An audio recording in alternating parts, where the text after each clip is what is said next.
Mission 45 days. इस 45 days के अंदर हम लोग से कोशिश यह रहेगा कि सारे के सारे जितने भी केमिस्ट्री फिजिक्स कि जितने भी चैप्टर्स हैं वो सारे को दोबारा रिकैप किया जाए। ऐसे तो क्लास में ऑलरेडी पढ़ाया जा चुका है, ठीक है, लेकिन फिर भी हम लोग कोशिश क्या कि हम लोग को 45 डेज के अंदर जितने भी केमिस्ट्री का चैप्टर है और जितने भी फिजिक्स का चैप्टर है, एनसीईआरटी का एक एक लाइन को रीड करते हुए सारे के सारे पॉइंट्स को क्लियर करते हुए हम लोग अपना कंसेप्ट को क्लियर कर लेंगे और हम लोग इतना प्रिपेयर हो जाएंगे कि बोर्ड एग्जाम में बहुत ही बेहतर मार्क्स आएगा। ठीक है, तो starting from chapter 1 chemical reaction and equation, chemical reaction and equation, तो देखा जाए ये चैप्टर में क्या पढ़ना होता है, ठीक है ना। तो इस चैप्टर में केमिकल रिएक्शन के बारे में पढ़ना है। तो पहली बात कि केमिकल रिएक्शन होता क्या है ना। तो केमिकल रिएक्शन क्या होता है कि जब दो या दो से अधिक सब्सटेंस रिएक्ट करने के बाद एक नया सब्सटेंस बनाता है जिसका प्रॉपर्टी पहले वाला से बिल्कुल अलग होता है, उसे क्या बोला जाता है, केमिकल रिएक्शन, है ना।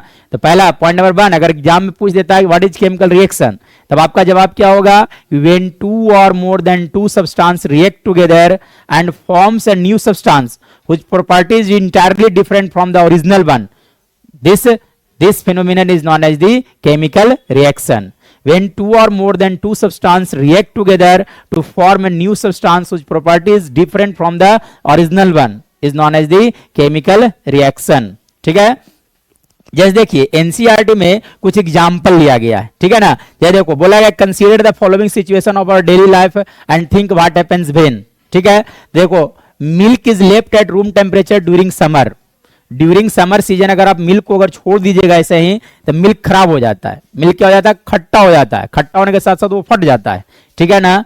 कारण क्या हो गया, ऐसा क्यों हो जाता है, ऐसा इसलिए क्योंकि हम लोग जानते हैं कि मिल्क के अंदर लैक्टोबैसिलस बैक्टीरिया पाया जाता है। क्या जी पाया जाता है, लैक्टोबैसिलस बैक्टीरिया पाया जाता है, ठीक है ना, या तो लैक्टिक एसिड होता है। अब लैक्टोबैसिलस बैक्टीरिया जो है लैक्टिक एसिड का फॉर्मेशन करना चालू करेगा। एक समय ऐसा है कि लैक्टिक एसिड इतना ज्यादा बन जाएगा कि दूध ऑटोमेटिक क्या हो जाएगा, फट जाएगा। अब देखिएगा, अब दूध का प्रॉपर्टी और फटे हुए दूध का प्रॉपर्टी, दोनों का प्रॉपर्टी क्या होगा, बिल्कुल अलग होगा। नहीं, दूध को हम लोग गर्म करते हैं तो कोई चेंजेस नहीं आता है, ठीक है ना, लेकिन वही फटे हुए दूध को गर्म करो तो क्या हो जाएगा, अलग अलग कुछ कुछ सॉलिड सब्सटेंस मिलने लगता है, ठीक है ना। तो that is an example of chemical reaction. एक बात और होता है, इस देखिएगा जहां भी केमिकल रिएक्शन होता है तो वो ओरिजिनल चीज को दोबारा नहीं फाइंड आउट किया जा सकता, नहीं प्राप्त किया जा सकता है। जैसे देखो अगर दूध एक बार खराब हो गया, अब तुम चाहते हो कि खराब दूध से फिर से ओरिजिनल दूध बना लें, जो संभव नहीं है, ठीक है ना। तो ये एग्जांपल बहुत ही अच्छा बताया गया कि milk is left at room temperature during summer, that is an example of chemical reaction. क्यों, क्योंकि सर यहाँ पे मिल्क जो है वो क्या हो जाएगा, खराब हो जाएगा। खराब होने के बाद दोबारा जो है वो प्राप्त नहीं कर सकते, जो ओरिजिनल फॉर्म में था वो सब नहीं आ सकता है, ठीक है ना। या तो फिर देखिए एक और रिएक्शन देखिएगा, an iron tawa pan nail is left expose to humid atmosphere. Pan वगैरह होता है, पैन मतलब कढ़ाई हो गया, कढ़ाई वगैरह को अगर छोड़ दीजिएगा ऐसे ही ह्यूमिड में, है ना, जहां पर नमी बहुत ज्यादा है, तो क्या होगा कि उसमें जंग लगना चालू हो जाएगा, ठीक है। अब जंग जब लगना चालू हो जाएगा तो क्या होगा कि तवा जो है वो धीरे धीरे जंग लगते लगते लगते एक समय ऐसा आएगा कि सारा का सारा जंग में बदल जाएगा। उसको जब मारोगे बीट करोगे तो क्या होगा, जो भी जंग है वो क्या होगा, धीरे धीरे निकल जाएगा, ठीक है ना। एक समय ऐसा आएगा कि जितना भी तवा रखा हुआ था सबके सब क्या जी बदल जाएगा, जंग बदल जाएगा। अब तुम यह कोशिश करो कि जंग से हम दोबारा बना ले, वो तो संभव है। या तो जंग का प्रॉपर्टी क्या आयरन तवा की तरह होगा, तवा थोड़ा सा चमकता और सुंदर लगता है देखने में, लेकिन जंग को देखो क्या होता है, बदसूरत, है ना, रेडिश कलर का होता है। किस कलर का होता है, रेडिश कलर का होता है ना। इनफैक्ट अगर उसको लेकर के हाथ में इस तरह से करोगे तो भुरभुरा हो जाएगा, ठीक है। तो यानी कि ओरिजिनल का प्रॉपर्टी और बाद वाला का प्रॉपर्टी क्या हो रहा है, डिफरेंट हो रहा है, ठीक है कि नहीं। तो this is also an example of chemical reaction, ठीक है ना। एग्जाम में पूछ सकता है give an example of chemical reaction, तो ये वाला दे देंगे, milk left at room temperature during summer, फट जाता है, ठीक है ना। दूसरा कारण क्या हो गया, ये देखिए तवा है, उसको एक्सपोज जब हम ह्यूमिड एयर में रख देंगे तो क्या हो जाएगा, उसके अंदर जंग लगना चालू हो जाता है, ठीक है। या तो grapes get fermented, grapes get क्या हो गया, फर्मेंटेड, है ना। This is also an example of क्या चीज हो गया, बोलिएगा, केमिकल रिएक्शन। फर्मेंटेड समझते हो ना, है ना। चलिए और आगे देखिएगा, फूड इज कुक्ड, एक बार खाना बन गया दोबारा चाहते हैं कि नहीं, चावल जैसे तो वैसे हम दोबारा ला दें, संभव है, उस फॉर्म में दोबारा नहीं आ सकता है, ठीक है ना।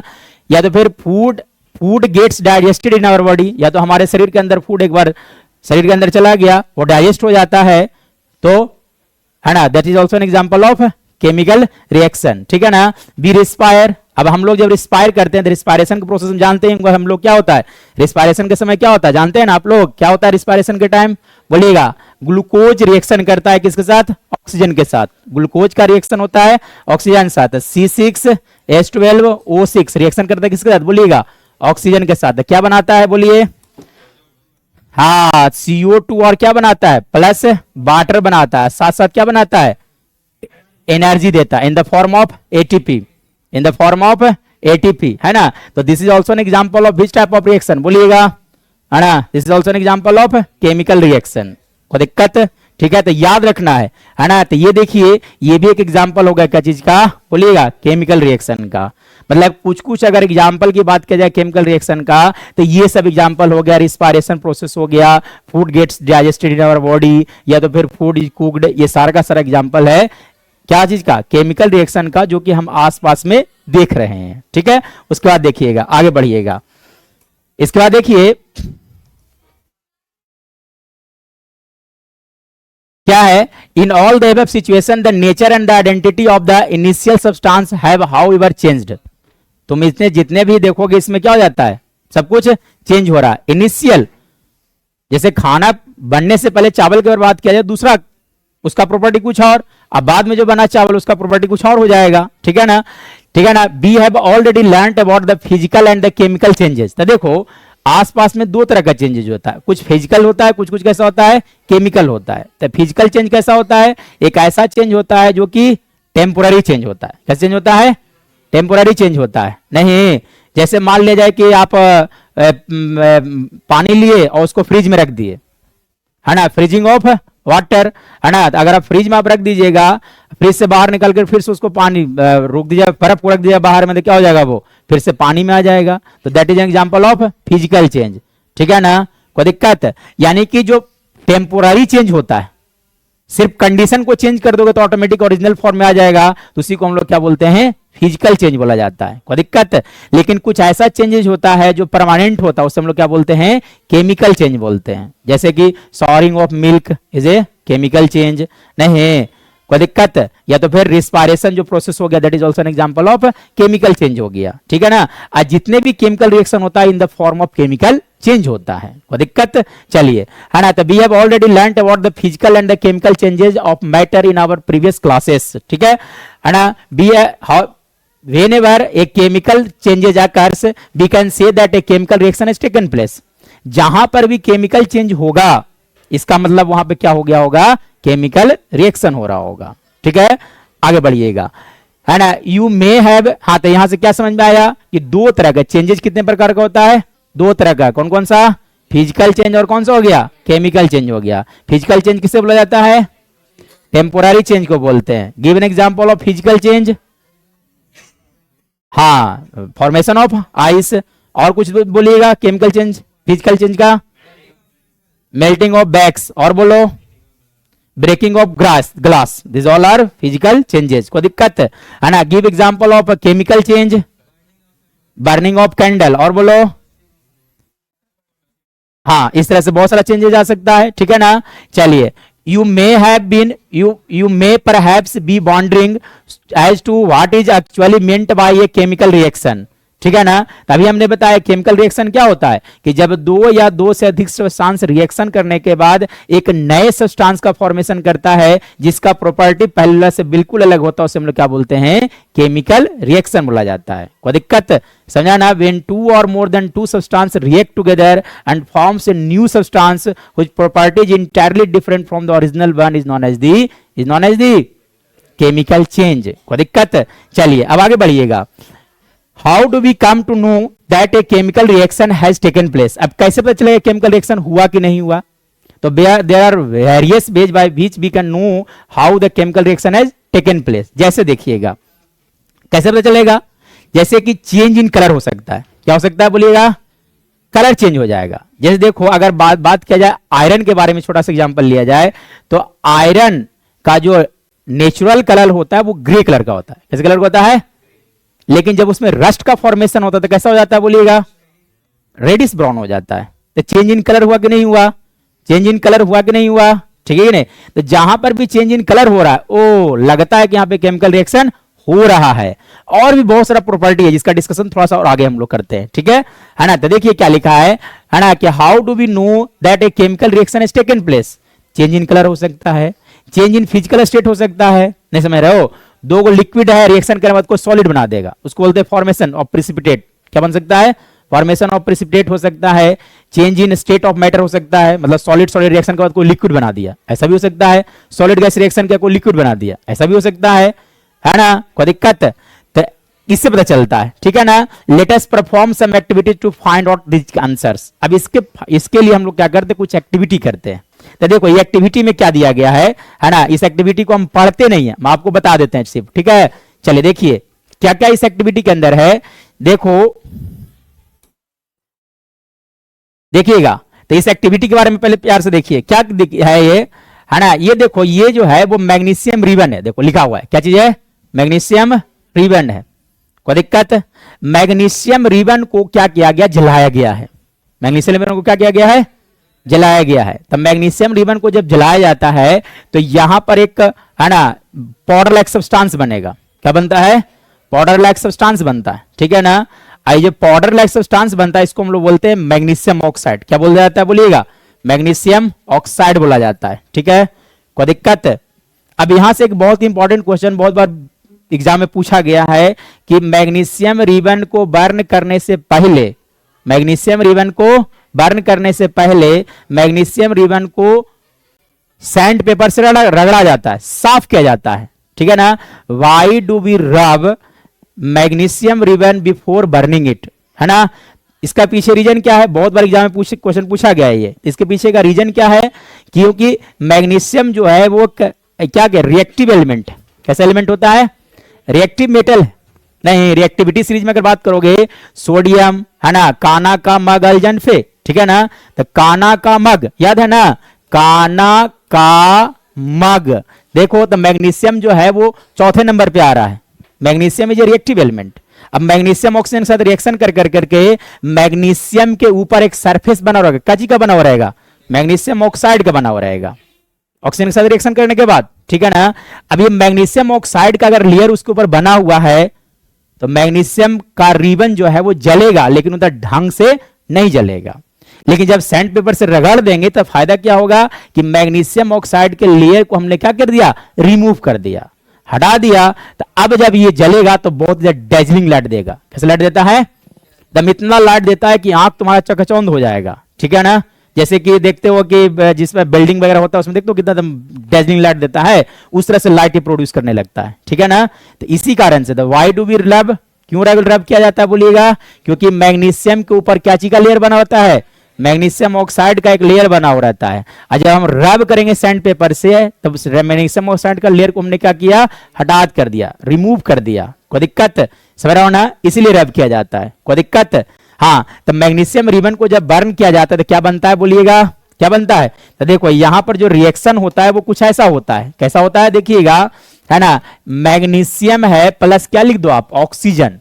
जब रिएक्शन करेगा तो मैग्नीशियम ऑक्साइड का फॉर्मेशन होगा, MgO का फॉर्मेशन होता है, ठीक है ना। चलिए अब इसे मैनेज है ना बैलेंस करने के लिए क्या करो, 2 से मल्टीप्लाई कर दो, ठीक है ना। कोई दिक्कत है ना। तो when magnesium is burned in oxygen magnesium oxide is formed, magnesium oxide is formed. कोई दिक्कत, मैग्नीशियम ऑक्साइड का कलर कैसा होता है, ठीक है।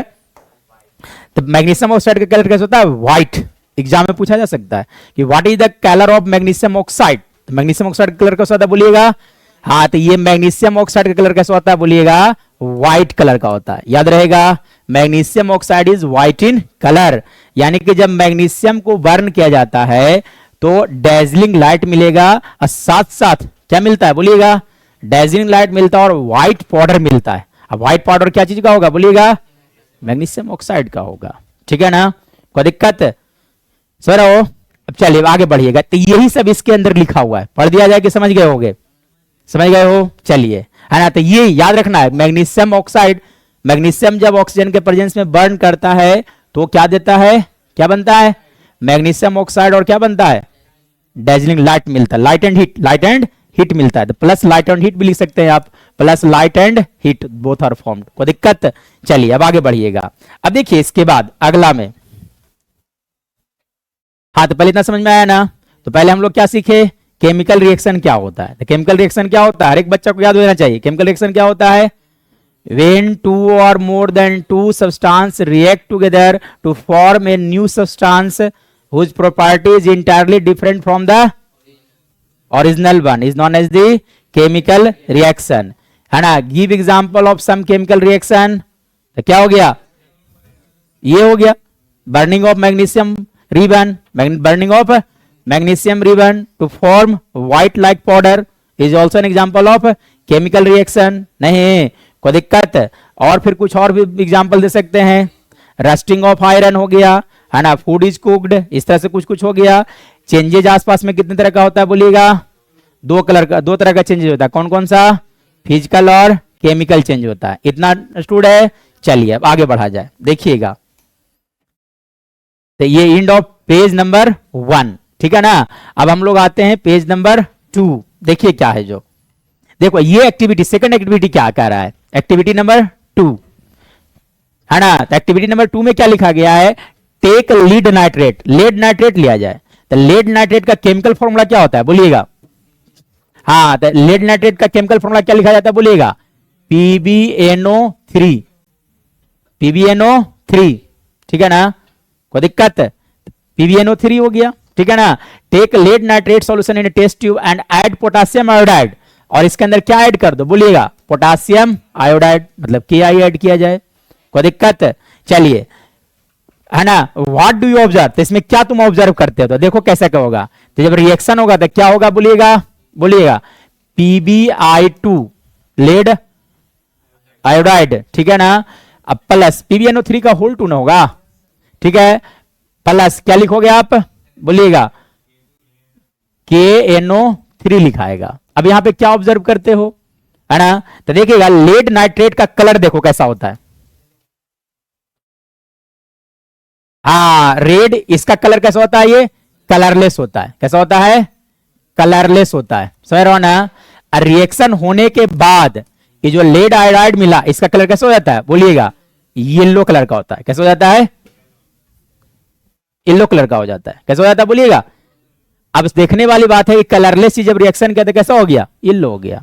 तो क्या this is an example of chemical reaction और not, this is an example of chemical reaction. या तो फिर आपसे पूछ सकता है कि give an example of where, give an example of reaction where change in colour has taken place, कुछ ऐसा एग्जांपल जो इसमें कलर चेंज होगा। तो एग्जांपल दे देंगे कि PbNO3 का रिएक्शन होगा पोटासियम आयोडाइड के साथ, तो क्या बनता है बोलिएगा, बोलिए ना, PbI2 प्लस क्या हो गया, KNO3 हो गया, है ना। इसका कलर कैसा होता है बोलिएगा, कलरलेस होता है। यहां पे कैसा बन जाएगा, येलो कलर हो जाएगा। तो चेंज इन कलर का एग्जांपल हो गया। कोई दिक्कत? तो ये एक्टिविटी 2 समझ में आना क्या कर रहा है, जो लेड नाइट्रेट का जब रिएक्शन पोटासियम आयोडाइड के साथ होता है तो चेंज इन कलर होता है। अब चेंज इन कलर हुआ तो this is example of physical change की केमिकल चेंज। केमिकल रिएक्शन हो रहा है कि नहीं हो रहा है, क्योंकि जितना भी केमिकल चेंज होता है in the form of chemical reaction होता है। कोई दिक्कत सर होना। चलिए अब देखिएगा, देखो क्या कह रहा है, you must have observed that the magnesium, तो वही वाला चीज लिख रहा है, मैग्नीशियम ऑक्साइड के बारे में लिख रहा है, ठीक है ना।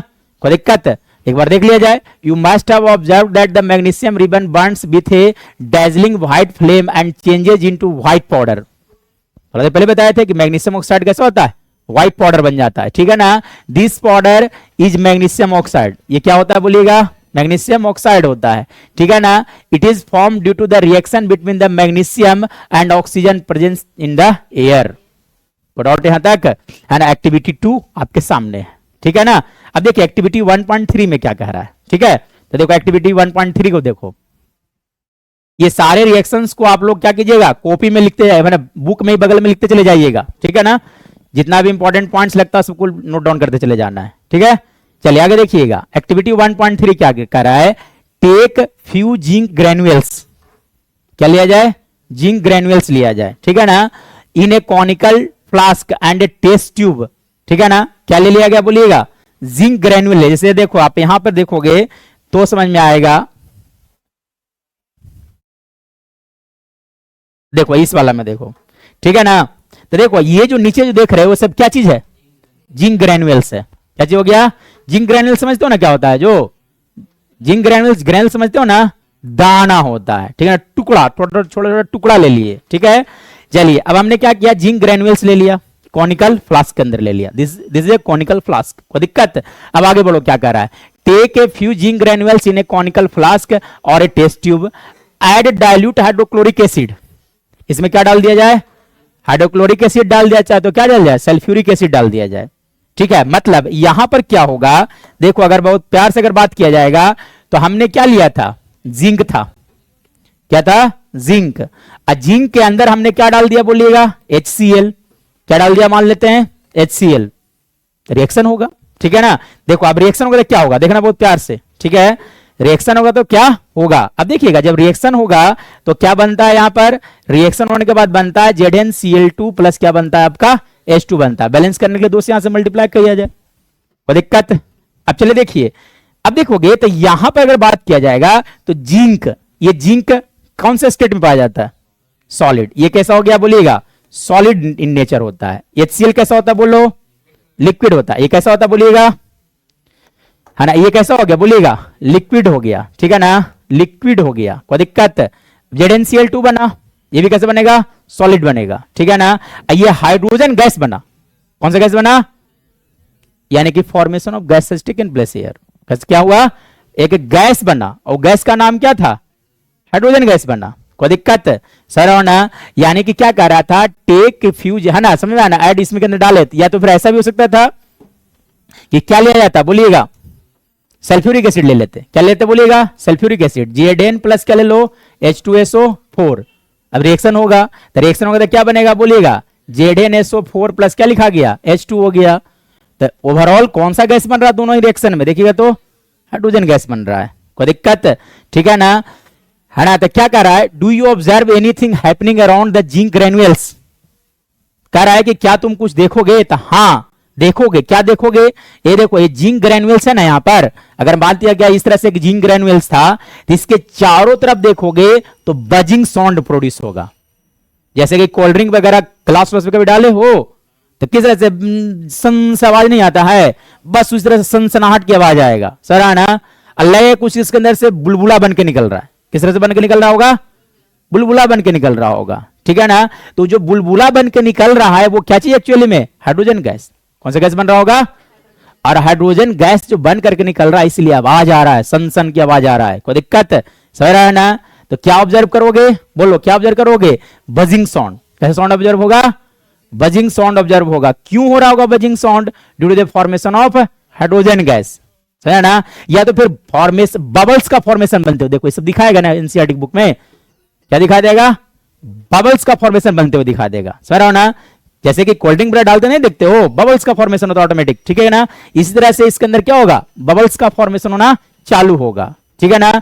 बबल्स क्यों बन रहा होगा, सिंपल सी बात है, बबल्स क्यों बन रहा होगा, क्योंकि देखो रिएक्शन के कारण नहीं हो रहा है, रिएक्शन तो हम जान रहे हैं, बबल्स इसलिए बन रहा है कि देखो ये लिक्विड है ना, अब लिक्विड के अंदर से गैस आना चाह रहा है तो जगह छेकेगा, जगह अंदर लेगा कि नहीं लेगा, तो जब जगह लेगा तो क्या होगा, अपने स्पेस को क्या कर देगा, वैकेंट कर देगा, जब वैकेंट कर दिया तो अभी क्या बन जाएगा, बबल्स, क्या बन जाएगा, बबल्स बन जाएगा, कोई दिक्कत सर होना, है ना। तो क्या कह रहा था कि do you observe anything happening around the zinc granules, हाँ फॉर्मेशन ऑफ बबल्स, कोई दिक्कत है ना। टच द कॉनिकल फ्लास्क और टेस्ट ट्यूब, इसको तुम टच करो, तो टच करो तो जानते हो क्या होगा, गर्म हो जाएगा, कैसा हो जाएगा, यानी कि this is an example of exothermic reaction. पहला भी एग्जांपल जो हम लोग मैग्नीशियम रिबन वाला देखे थे, that is also an example of exothermic reaction, कोई दिक्कत, ठीक है ना। टच द कॉनिकल फ्लास्क और test tube, is there any change in the temperature, हाँ टेम्परेचर चेंज होता है, ठीक है ना, टेम्परेचर चेंज होता है क्योंकि वो this is an example of exothermic reaction, ठीक है ना। यहां तक डॉट है। तो तीन रिएक्शन के बारे में पढ़े, पहले क्या चीज के बारे में पढ़े बोलिएगा, मैग्नीशियम रिबन वाला, उसके बाद क्या चीज के बारे में पढ़े, लेड नाइट्रेट और पोटेशियम आयोडाइड। तो उससे उस रिएक्शन से क्या समझ में आया, एक्टिविटी 2 से क्या समझ में आया, चेंज इन कलर समझ में आया। एक्टिविटी 3 से क्या समझ में आया, फॉर्मेशन ऑफ गैस, कोई दिक्कत सर आना, कोई दिक्कत। चलिए अब आगे पढ़िएगा। हाँ टेम्परेचर भी चेंज हो रहा है, ये भी समझ में आ रहा है, ठीक है ना। तो यानी कि जहां कहीं भी ये इनमें से कोई भी एक या हो सकता है कोई दो प्रॉपर्टी शो कर दे, सब के सब प्रॉपर्टी शो कर दे, यानी कि यहां जहां भी हो रहा है समझो कि केमिकल रिएक्शन हो रहा है, ठीक है ना, कोई दिक्कत। अब आगे देखो, from the above three activities we can say that any of the following observation help us to determine whether the chemical reaction has taken place. इसमें से अगर कोई भी चीज अगर हो रहा है, इसमें से कोई भी एक काम अगर हो रहा होगा तो हम बोल देंगे केमिकल रिएक्शन हो रहा है। यानी कि यहां से एग्जाम में क्वेश्चन पूछा जा सकता है कि write the properties of chemical reaction, या तो what are the properties of chemical reaction, या तो फिर how will you know that the chemical reaction has taken place, कैसे पता चलेगा। तो ये सब कारण से तो चेंज इन स्टेट हो सकता है, क्या हो सकता है, चेंज इन स्टेट हो सकता है, नहीं, या तो फिर क्या हो सकता है बोलिएगा, चेंज इन कलर हो सकता है, या तो देखो इसमें प्रेसिपिटेट बनता है, पोटेशियम आयोडाइड बना था, क्या बना था, प्रेसिपिटेट बन जाता है, कोई दिक्कत से ना। तो change in state, change in state समझ रहे हो ना, सॉलिड सॉलिड रिएक्शन और लिक्विड बन गया, सॉलिड गैस रिएक्शन हो गया सॉलिड बन गया, कुछ और भी हो सकता था, कोई दिक्कत है ना। तो चेंज इन स्टेट समझ में आया, change in colour, colour change हो सकता है, थोड़ा पहले एग्जांपल दिए थे, ये वाला येलो कलर का हो गया था ना, कलरलेस तो कैसा हो गया था, येलो कलर का हो गया था, ठीक है ना। इवोल्यूशन ऑफ गैस जो अभी हम लोगों ने देखा, क्या चीज वाला, जिंक और हाइड्रोक्लोरिक एसिड, या तो फिर कौन सा सल्फ्यूरिक एसिड वाला देखा रिएक्शन, कोई दिक्कत। उसके बाद फिर चेंज इन टेम्परेचर जो थोड़ा देर पहले देखा, या तो मैग्नीशियम रिबन वाला भी देख सकते हो कि वो नॉर्मल ठंडा था, रिएक्शन होने के बाद वो इतना ज्यादा हीट प्रोड्यूस करने लगेगा तुम ही को गर्मी लगने लगेगा, कोई दिक्कत, समझ रहे हो ना, कोई डाउट यहां तक। चलिए, तो यहां से अगर आपसे पूछता है कि what are the properties of chemical reaction, तो क्या लिखोगे, बोलो बोलो बोलो, चेंज इन स्टेट, फिर चेंज इन, फिर बोलने से पैसा नहीं लगेगा, बोलोगे मेरे साथ साथ धीरे धीरे सीखते चले जाओगे, समझ रहे हो ना। चलिए, यहां तक डाउट नहीं ना रहा। चलिए, एक एक एनसीईआरटी का एक एक लाइन आपके लिए इंपॉर्टेंट है, दूसरा बुक नहीं पढ़ना है, चुपचाप एनसीईआरटी उठाओ, दिन रात एक कर दो, ठीक है कि नहीं। चलिए अब आगे बढ़िएगा, देखिए क्या कर रहा है ना। As we observe the changes around us we can see that there is a large variety of chemical reaction taking place around us. आसपास में अगर देखोगे तो बहुत सारा ऐसा रिएक्शन हो रहा है तुमको पता भी नहीं है, और यहां पे केमिकल रिएक्शन हो रहा है, जैसे कि जंग लग रहा है कि नहीं, केमिकल रिएक्शन हो रहा है। हम लोग बैठे हुए हैं आराम से, पढ़ा रहे तुमको हम यहाँ पे खड़े खड़े, लेकिन हमारे बॉडी के अंदर कितना सारा केमिकल रिएक्शन हो रहा है पता भी नहीं चल रहा है। सांस ले रहे हैं, केमिकल रिएक्शन हो रहा है, ग्लूकोज जाकर टूट रहा होगा वहां पे, नहीं माइटोकॉन्ड्रिया के अंदर, ठीक है नहीं, chemical reaction is taking place, खाना पच रहा होगा, केमिकल रिएक्शन टेकिंग प्लेस, कोई दिक्कत। तो ऐसा बहुत सारा चेंजेस तुम्हारे आसपास में हो रहा है, लेकिन तुमको मालूम नहीं है, ठीक है ना। As we observe the changes around us, we can see that there is a large variety of chemical and reaction taking place around us. ठीक है, we will study about the various type of chemical reaction and their symbolic representation in this chapter. और इस chapter में हम लोग को यही तो पढ़ना है, क्या पढ़ना है, केमिकल रिएक्शन के बारे में पढ़ना है, टाइप्स ऑफ केमिकल रिएक्शंस के बारे में पढ़ना है, और उसको कैसे रिप्रेजेंट किया जाता है in the form of symbolic, symbol के रूप में, ठीक है ना, कोई दिक्कत, समझेगा ना। चलिए अब आगे बढ़िएगा, अब देखिएगा केमिकल इक्वेशन क्या है, next topic is your chemical equation.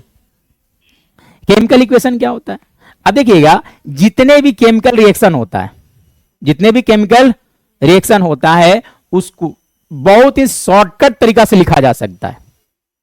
जितने भी केमिकल रिएक्शन होते हैं उससे क्या किया जा सकता है, शॉर्टकट तरीके से लिखा जा सकता है, और उस शॉर्टकट तरीका से लिखने के ही मेथड को हम लोग क्या बोलते हैं, केमिकल इक्वेशन कहलाता है।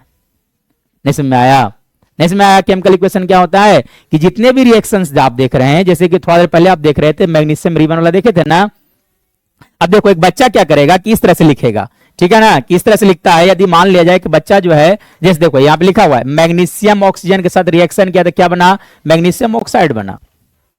अब ये लिखने में हमको समय नहीं बर्बाद हो रहा है, समय नहीं बर्बाद, समय बर्बाद हो रहा है, इंक बर्बाद हो रहा है, बहुत सारा लॉस है, बहुत सारा बच्चा आलसी होता है, लिखना नहीं पसंद करता है, ठीक है नहीं।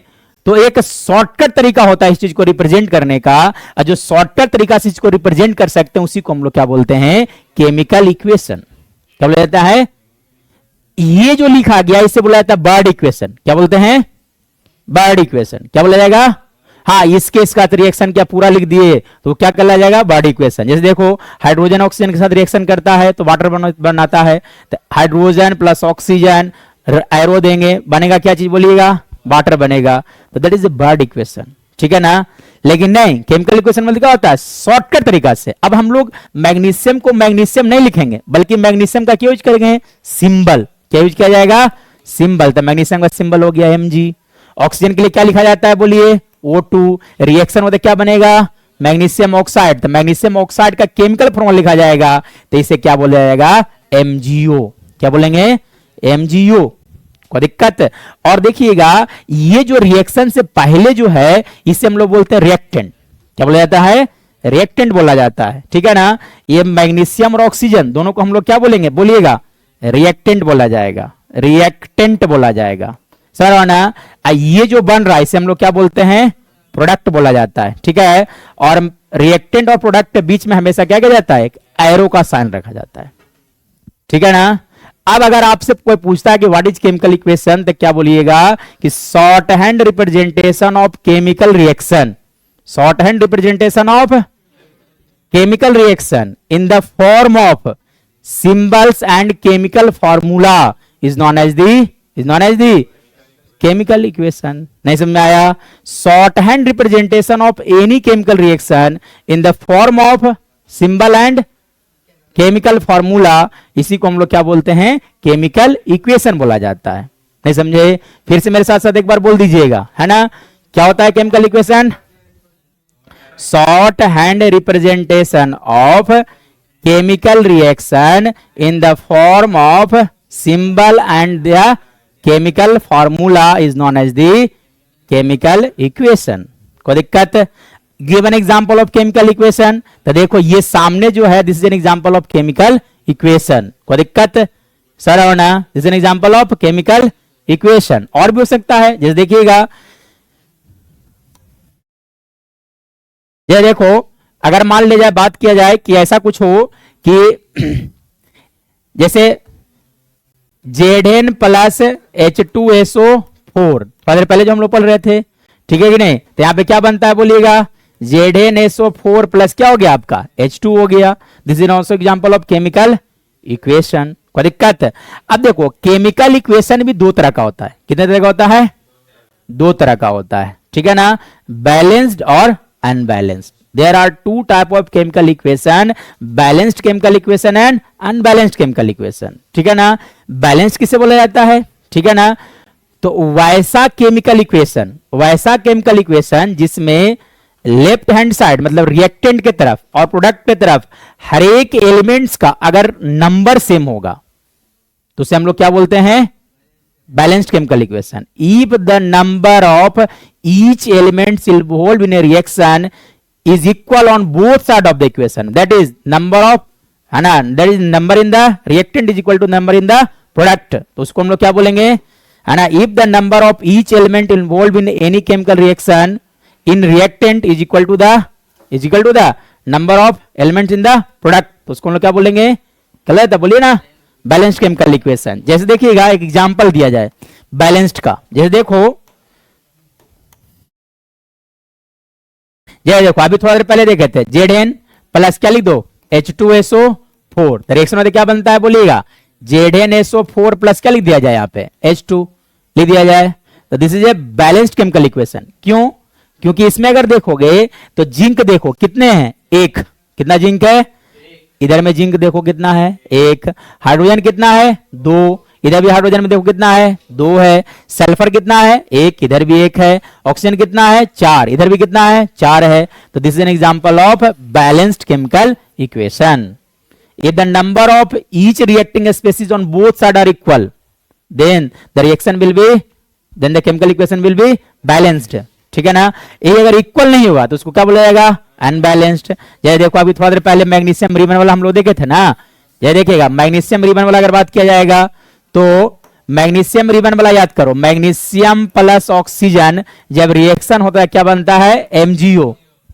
अब देखिएगा ये किस तरह का एग्जांपल हो गया, अनबैलेंस्ड हो गया। क्यों, मैग्नीशियम यहाँ पे एक है, मैग्नीशियम यहाँ पे एक है, नो डाउट, है ना। यहाँ पे ऑक्सीजन कितना है देखो, दो, लेकिन इधर ऑक्सीजन कितना है, एक, so this is an example of unbalanced chemical equation. तो सबसे पहली बात, केमिकल इक्वेशन होता क्या है, क्या होता है? Short hand representation of chemical reaction in the form of symbol and chemical formula, है ना। इसी को हम लोग क्या बोलते हैं? Chemical equation. केमिकल इक्वेशन कितने प्रकार का होता है?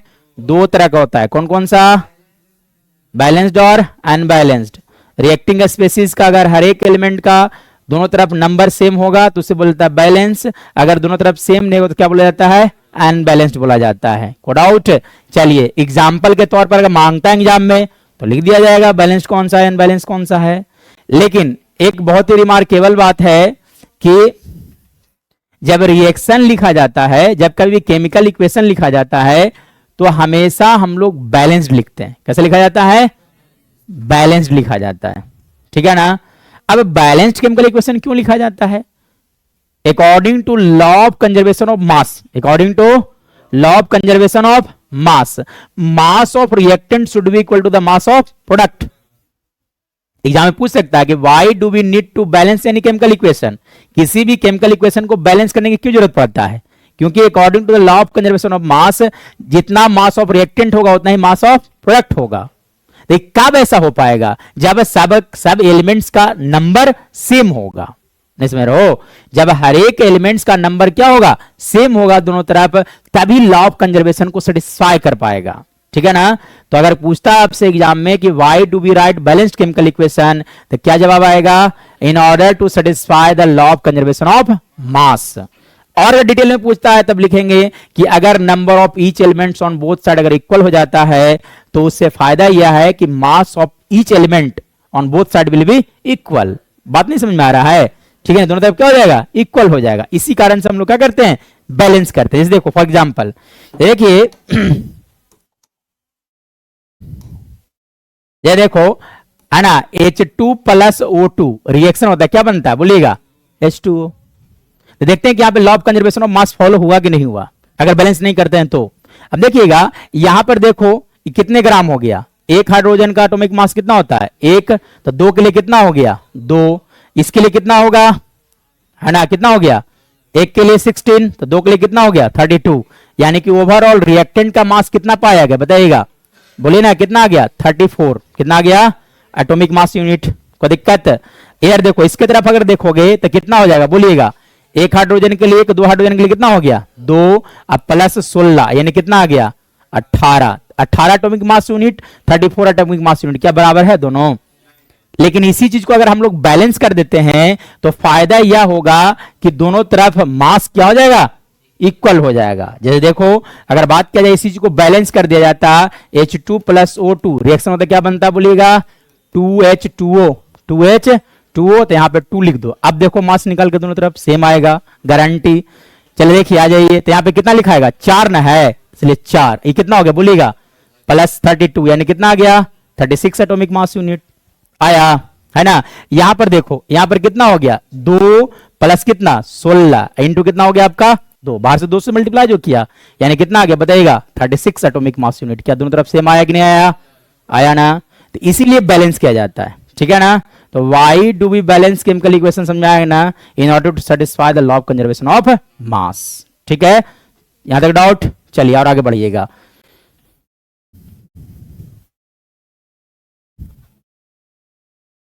चलिए देखिए क्या कह रहा है। हाँ कहां तक आ गए थे, है ना। Activity 1.2 can be described as, लिखा जा सकता है, कैसे लिखा जा सकता है? When a magnesium ribbon is burnt in oxygen it gets converted to magnesium oxide. कैसे बदल जाता है बोलिएगा? मैग्नीशियम ऑक्साइड में बदलता है। This description of A chemical reaction is sentence form is quite long. अब इसको लिखते हैं हम लोग, मैग्नीशियम रिबन बर्न करता ऑक्सीजन के साथ तो ये बनाता है, तो इसको लिखना बहुत बड़ा लेंथी प्रोसेस है, ठीक है ना। अब देखिएगा, is a quite long, it can be written in a shorter form, इसको और शॉर्टेड किया जा सकता है, ठीक है ना। The simplest way to do this is to write it in the form of a word equation. ये जो लिखा गया है वो क्या चीज है बोलिएगा? बर्ड इक्वेशन है। क्या चीज हो गया? बर्ड इक्वेशन हो गया, ठीक है ना। तो इतना न लिख करके when magnesium ribbon Burns in oxygen it produces magnesium oxide, इतना न लिख करके देखो, ये अगर शॉर्टकट तरीका से अगर हम लिख देते हैं और शॉर्टकट नहीं हो गया, उसे और भी शॉर्टकट कर सकते जब सिंबल यूज कर लेते। क्या यूज कर लेते? सिंबल यूज कर लेते, ठीक है ना। ये देखिएगा, the substance that undergoes chemical reaction in the magnesium and oxygen are the reactant. हाँ, एरो के इस तरफ जो लिखा जाता है सब क्या होता है? रिएक्टेंट होता है। जैसे मैग्नीशियम और ऑक्सीजन दोनों क्या हो गया? रिएक्टेंट हो गया, ठीक है ना। Are the reactant, the new substance magnesium oxide form during the reaction is called the product. उसी को हम लोग क्या बोलते हैं? प्रोडक्ट। रिएक्टेंट अगर पूछता है एग्जाम में, रिएक्टेंट क्या होता है? reacting species, that substance that takes part in a reaction is known as the reactant, and the substance which is produced after the reaction is known as the product। उसे हम लोग क्या बोलेंगे? Product बोला जाएगा, ठीक है ना। चलिए अब आगे देखिएगा, the substance undergoes, the substance हो तो गया एज ए प्रोडक्ट। ये word equation shows change of reactant to product through and arrow bit placed between them. दोनों के बीच में क्या डाला जाता है? एरो, देखो सकते हैं यहाँ पे, ठीक है ना। चलिए, the reactant are written on the left hand side. किधर लिखा जाता है रिएक्टेंट को? लेफ्ट हैंड साइड को। प्रोडक्ट को किधर लिखा जाता है? राइट हैंड साइड को, बिना with plus sign between them, ठीक है ना। अगर दो तरह का सब्सटेंस होगा बीच में प्लस डाल देंगे, ठीक है ना। Similarly the product are written on the right hand side, लिखते हैं right hand side with plus sign between them. अगर दो से दो ज्यादा है तो क्या लिखेंगे? प्लस प्लस करके लिखते हैं ना, कोई दिक्कत। The arrowhead points towards the product and shows the direction of the reaction। जो एरो का हेड होता है वो क्या चीज बताता है? बोलिएगा, डायरेक्शन ऑफ रिएक्टेंट, मतलब रिएक्शन, रिएक्टेंट जो है वो प्रोडक्ट में कैसे चेंज हुआ। यहां तक कोड आउट? बोलिए नहीं ना, फिर से एक बार बोलिएगा। पोटासियम आयोडाइड का कलर कैसा होता है? येलो होता है। पोटासियम नाइट्रेट का कलर कैसा होता है? सॉरी, पोटासियम लेड नाइट्रेट ना, लेड नाइट्रेट का कलर कैसा होता है? कलरलेस होता है, ठीक है ना। मैग्नीशियम ऑक्साइड का कलर कैसा होता है? White powder. कैसा होता है? व्हाइट पाउडर होता है। समझ ना, कोई दिक्कत? समझ ना। चलिए, रिएक्शन होता है क्या क्या बनता है, हाँ ना। How will you note that reaction has taken place? Change in state, या तो फिर चेंज इन कलर, या तो फिर हाँ, कोई दिक्कत? एग्जाम्पल अगर आपसे पूछते हैं कि give example where change in colour has taken place, तो कौन वाला देंगे? लेड नाइट्रेट और पोटासियम आयोडाइड वाला देंगे ना। चेंज इन स्टेट का एग्जांपल कौन वाला? जिंक वाला दे देंगे, जिंक वाला दे देंगे। नहीं, कोई दिक्कत? चेंज इन कलर हो गया है ना, उसके बाद इवोल्यूशन ऑफ गैस वाला, तो फिर से जिंक वाला दे दिया जाएगा। कोई दिक्कत? चलिए यार आगे बढ़िएगा। हाँ अब देखो, इसके बाद देखा जाए,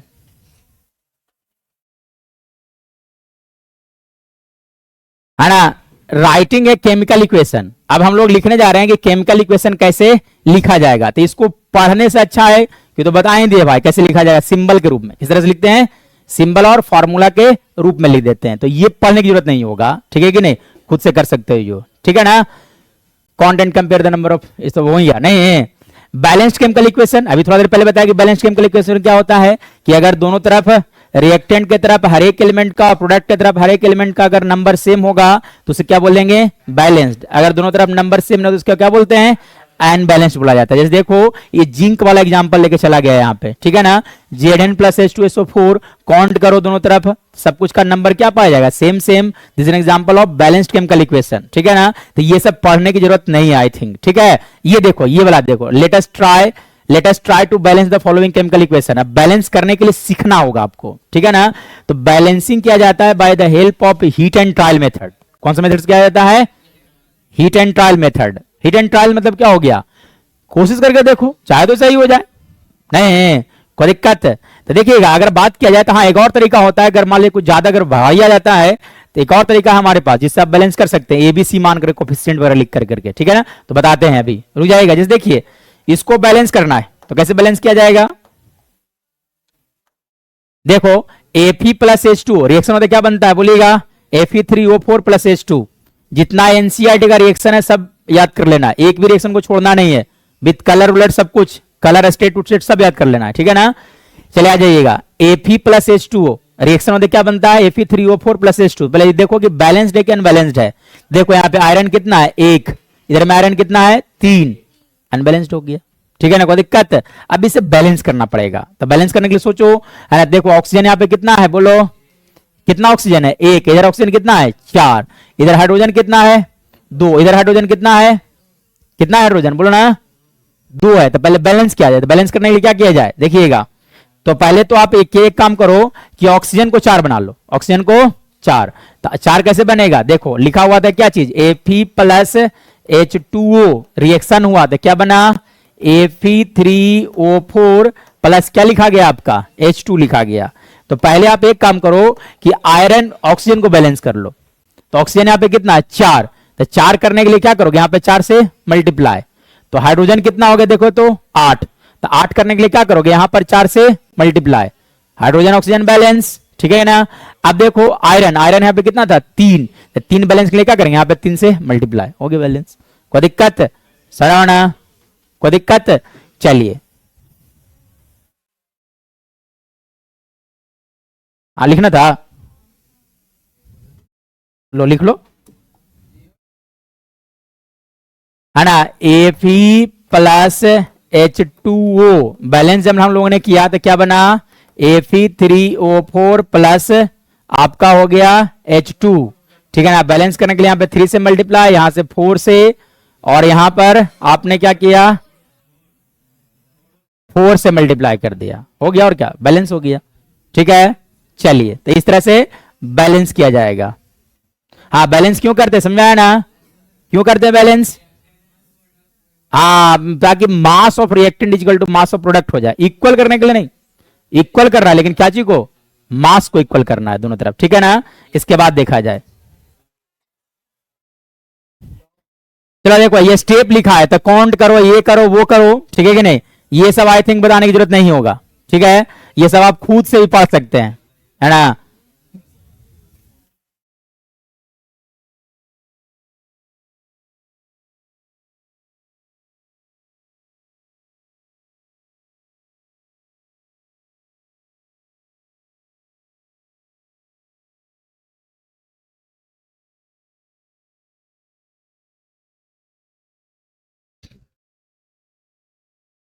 चलिए 1 minute,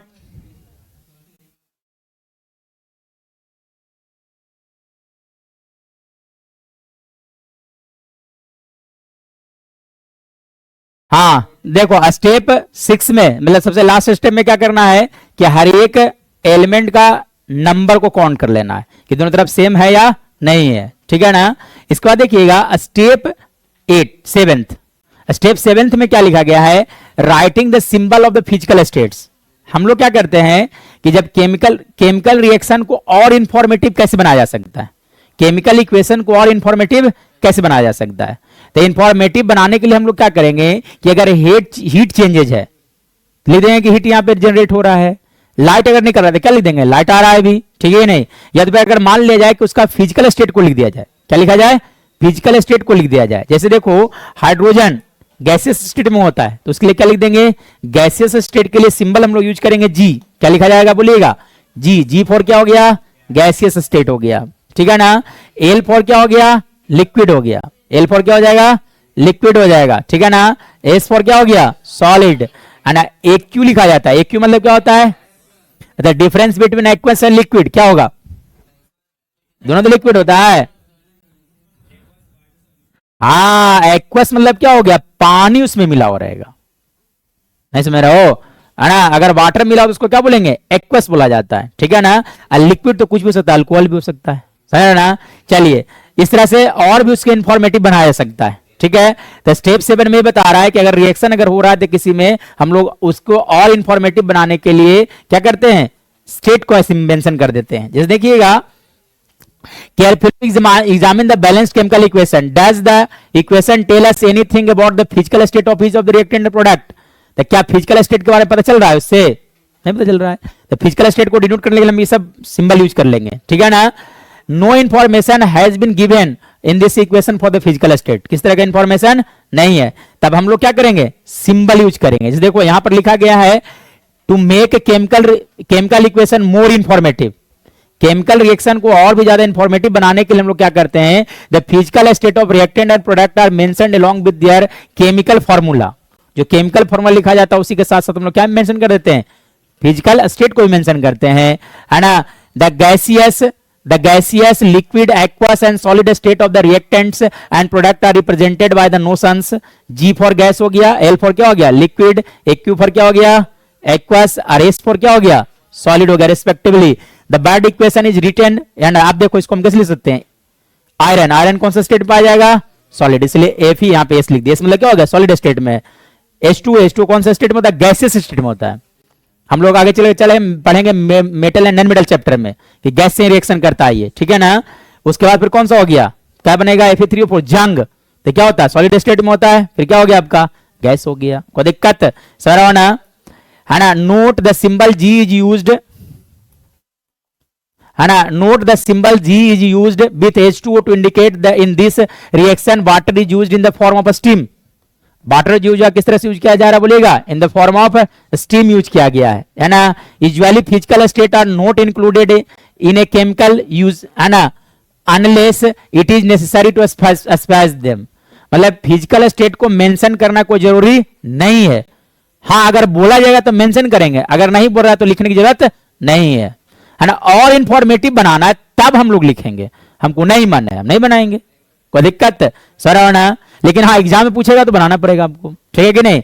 sometimes the reaction condition such as temperature, pressure, catalyst etc for the reaction are indicated and or below the arrow in the equation. कभी कभी क्या होता है कि कोई सर्टेन कंडीशन होता है, कुछ कैटलिस्ट क्या होता है, कैटलिस्ट क्या होता है कि एक ऐसा सब्सटेंस होता है जो रिएक्शन के रेट को कंट्रोल कर सकता है, चाहे तो बढ़ा सकता है चाहे तो कर सकता है घटा सकता है. A substance that controls the rate of reaction is known as the catalyst, है ना. कोई दिक्कत, फिर हो सकता है कोई कैटलिस्ट की जरूरत पड़ेगा, ठीक है ना. जैसे कि हाइड्रोजनेशन में पढ़े होगे तुम लोग, निकल कैटलिस्ट लिया जाता है.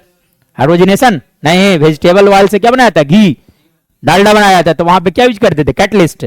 तो वहां पे भी हम लोग क्या लिखेंगे, कैटलिस्ट को एरो के ऊपर लिखते हैं, क्या लिखेंगे ऊपर. जैसे देखो कि यहाँ पे बात किया जाए तो कार्बन मोनोऑक्साइड है ना, हाइड्रोजन के साथ रिएक्शन करता है, क्या बनाता है CH3OH, मेथेनॉल बनाता है. क्या बनाता है, मेथेनॉल बनाता है. तो इसके लिए मेंशन करना पड़ेगा कि हमको प्रेशर चाहिए 340 एटमॉस्फेरिक प्रेशर, तो लिखना पड़ेगा कि ये कंडीशन होगा तब यहां पे रिएक्शन होगा सर ना. तो जो भी एक्स्ट्रा इंफॉर्मेशन होगा एरो के ऊपर लिख दिया जाएगा, जो भी फिजिकल कंडीशन की जरूरत पड़ेगा एरो के ऊपर लिखा जाता है, ठीक है. देखो ये है ना, क्या हो गया आपका CO2 प्लस H2O, ये तो हो गया फोटोसिंथेसिस, सेम एज क्या कि फोटोसिंथेसिस प्रोसेस है, ठीक है ना.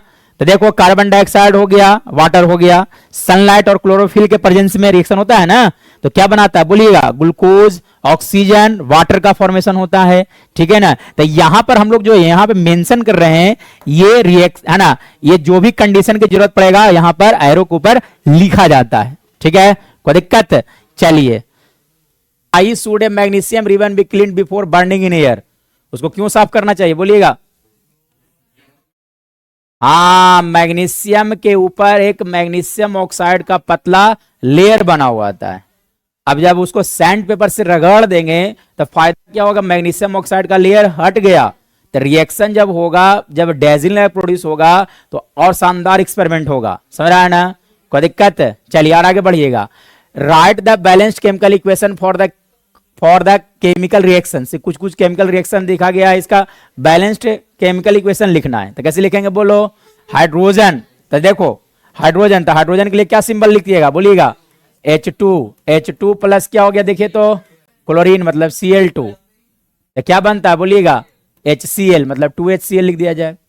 नहीं, फिर अगला देखिए बेरियम क्लोराइड, तो बेरियम का जानता है ना बैलेंस कितना होता है ना, तो क्या लिखोगे BaCl2 प्लस अल्मोनियम सल्फेट, तो Al2SO4 का होल 3. रिएक्शन होने के बाद क्या बनता है बोलिएगा बेरियम सल्फेट, तो BaSO4 प्लस अल्मोनियम क्लोराइड, तो AlCl3 लिखाएगा.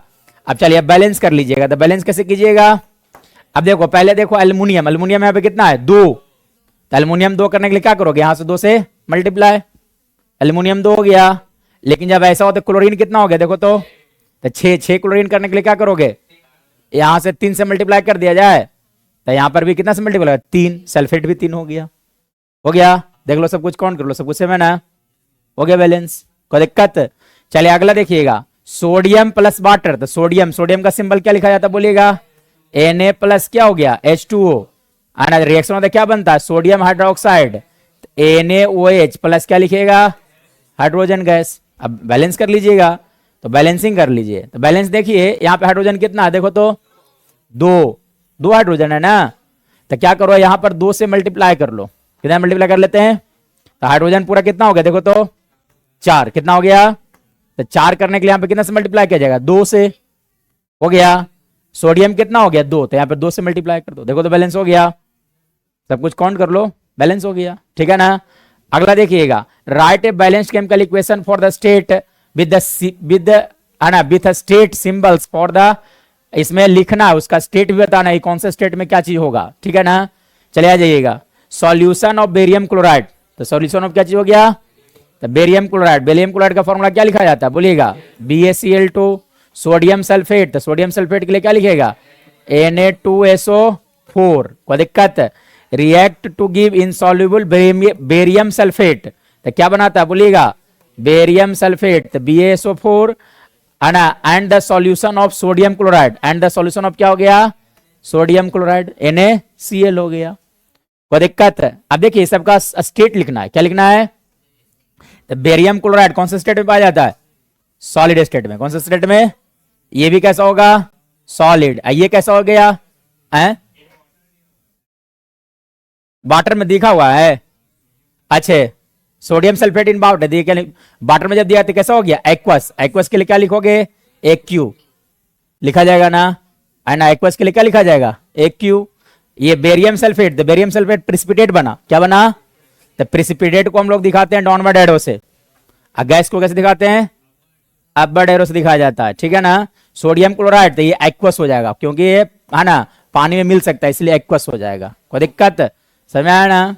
चलिए अगला देखिएगा, उसके बाद देखिएगा सोडियम हाइड्रोक्साइड, क्या चीज है बोलिएगा, सोडियम हाइड्रोक्साइड, तो सोडियम हाइड्रोक्साइड के लिए क्या लिखेगा, NaOH, सॉल्यूशन इन वाटर, तो यानी कि कैसा हो गया बोलिएगा, एक्वस, है ना। रिएक्ट्स विथ हाइड्रोक्लोरिक एसिड, है ना, तो हाइड्रोक्लोरिक एसिड HCl, ये भी क्या चीज में, पानी में, एक्वस हो गया, कोई दिक्कत। To produce sodium chloride solution, तो क्या बनता है बोलिएगा, सोडियम क्लोराइड NaCl, तो ये भी कैसा होगा, एक्वस होगा, सरावना। एंड वाटर, तो वाटर क्या हो गया बोलिएगा, H2O, तो H2O कौन सा, लिक्विड हो गया, L लिख दिया जाएगा, बाकी बैलेंसिंग आपके हाथ में, कोई दिक्कत। चलिए आगे बढ़ा जाए, चलिए तो आगे बढ़िए। अब देखो यहां से तुम्हारा जो टॉपिक है वो मेन चालू होता है, ठीक है ना। यहां से अगर बोर्ड में बात किया जाएगा तो एक क्वेश्चन इंपॉर्टेंट बना, केमिकल इक्वेशन को बैलेंस करने आना चाहिए, अगर बैलेंसिंग आता है तो बल्ले बल्ले है, ठीक है ना। अब प्लस मैग्नीशियम रिबन वाला एक्सपेरिमेंट, ठीक है ना। अब देखिएगा आगे पढ़ा जाए, ठीक है। टाइप्स ऑफ केमिकल रिएक्शन, देखा जाए कि कितने तरह का टाइप्स ऑफ केमिकल रिएक्शन होगा, तो देखो टाइप्स ऑफ केमिकल रिएक्शन के बारे में बात किया जाएगा, तो केमिकल रिएक्शन जो होता है हम लोग को पढ़ना है, सबसे पहली बात कॉम्बिनेशन रिएक्शन, कौन सा हो गया, कॉम्बिनेशन हो गया। फिर हो गया आपका कॉम्बिनेशन का उल्टा डिकम्पोजिशन, कौन सा हो गया, डिकम्पोजिशन रिएक्शन हो गया, समझ रहा हो ना। कॉम्बिनेशन उसका उल्टा क्या हो गया, डिकम्पोजिशन। फिर सिंगल डिस्प्लेसमेंट, कौन सा रिएक्शन हो गया, सिंगल डिस्प्लेसमेंट। फिर क्या पढ़ना है, डबल डिस्प्लेसमेंट रिएक्शन। फिर क्या पढ़ना है, ऑक्सीडेशन एंड रिडक्शन। बस ये 5 तरह का पढ़ना है, ठीक है ना। तो सबसे पहले देखा जाए कि अगर हम बात किया जाए टाइप्स ऑफ केमिकल रिएक्शन के बारे में, तो देखो कुछ कुछ बातें जो अगर बात किया जाएगा, तो सबसे पहली बात कॉम्बिनेशन रिएक्शन। तो कॉम्बिनेशन रिएक्शन क्या होता है, जब 2 सब्सटेंस मिल करके सिंगल सब्सटेंस का फॉर्मेशन करे उसको हम क्या बोलते हैं, कॉम्बिनेशन रिएक्शन। जैसे देखो A प्लस B दोनों मिला, अब मिलने के बाद एक सिंगल सब्सटेंस क्या चीज का फॉर्मेशन किया, C का, नहीं, तो this is an example of combination reaction. ऐसा इसलिए कि 2 सब्सटेंस मिलने के बाद एक सब्सटेंस का फॉर्मेशन किया, so this is an example of combination reaction, ठीक है ना। ये देखिए कुछ और भी एग्जांपल लिखा जा सकता है, जैसे कि H2 प्लस क्या लिख दो, O2 रिएक्शन किया था, क्या बनेगा, H2O, तो this is also an example of combination reaction. या तो फिर लिख दो आप H2 प्लस क्या लिया जाए, Cl2, रिएक्शन होता है क्या बनता है बोलिएगा, HCl, है ना। ये सब किस तरह का रिएक्शन हो गया बोलिएगा, कॉम्बिनेशन रिएक्शन हो गया। या तो सोडियम को ऑक्सीजन में रिएक्शन करा दो, सोडियम को किसका रिएक्शन किया जाए, ऑक्सीजन के साथ, क्या बनाता है Na2O, sodium oxide, this is also an example of combination reaction, कोई दिक्कत? चलिए अब इसके एक एक लाइन बाय लाइन देख लिया जाए कि आखिर क्या दिया गया है, ठीक है ना। तो देखो एक बार इसका रीडिंग डाला जाए, क्या दिया गया है। We have learnt in class 9th that during a chemical reaction atoms of one element do not change into those of another element।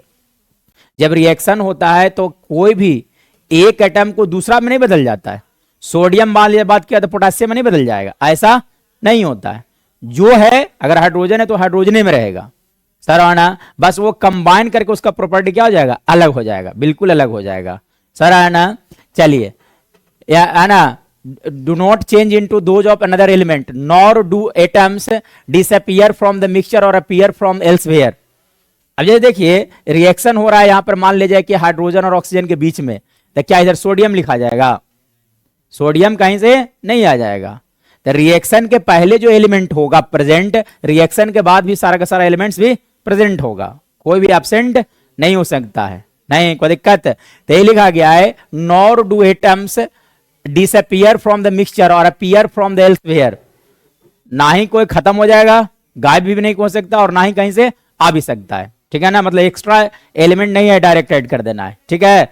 चलिए actually chemical reaction involve the breaking and making of bonds between the atoms to produce new substances. Actually में क्या होता है इसमें कि जब chemical reaction होता है तो पुराना वाला बॉन्ड टूटता है, पुराना वाला बॉन्ड क्या होता है, और नया बॉन्ड का फॉर्मेशन होता है।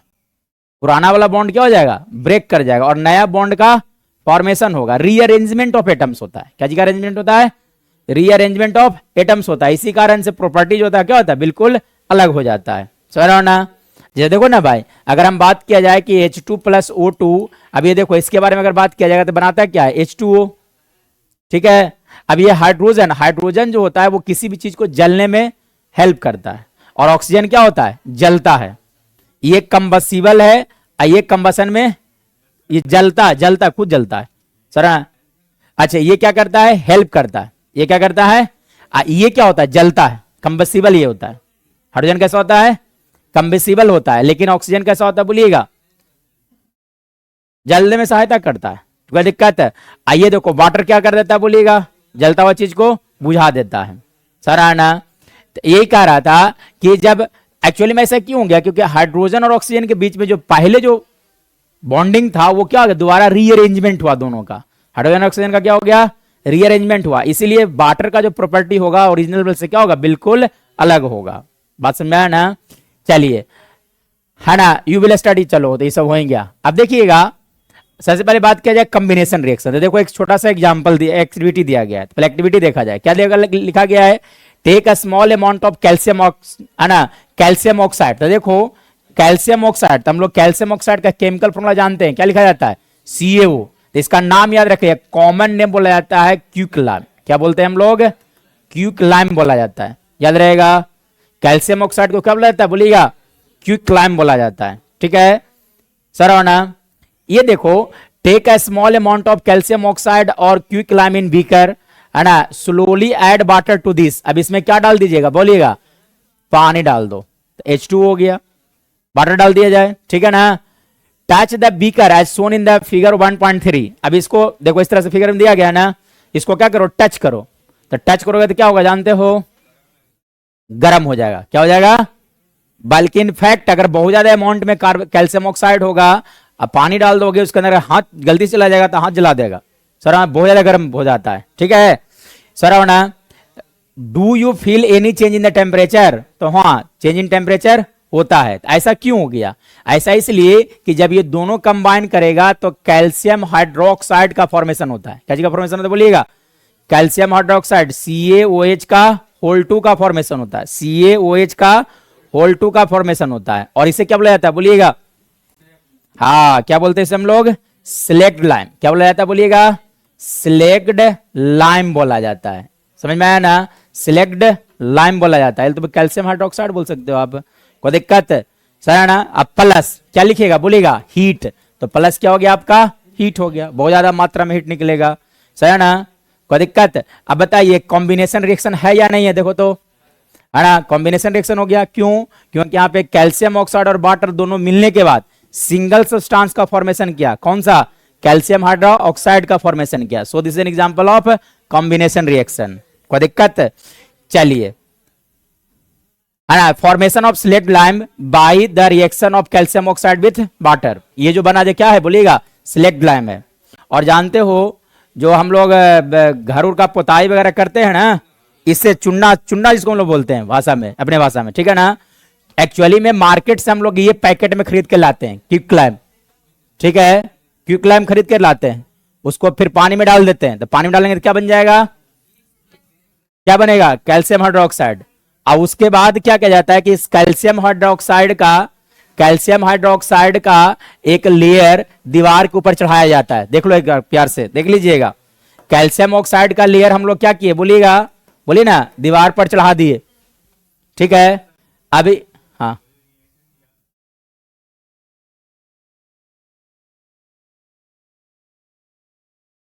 क्या कर बबल्स का, ये सब दिख रहा है,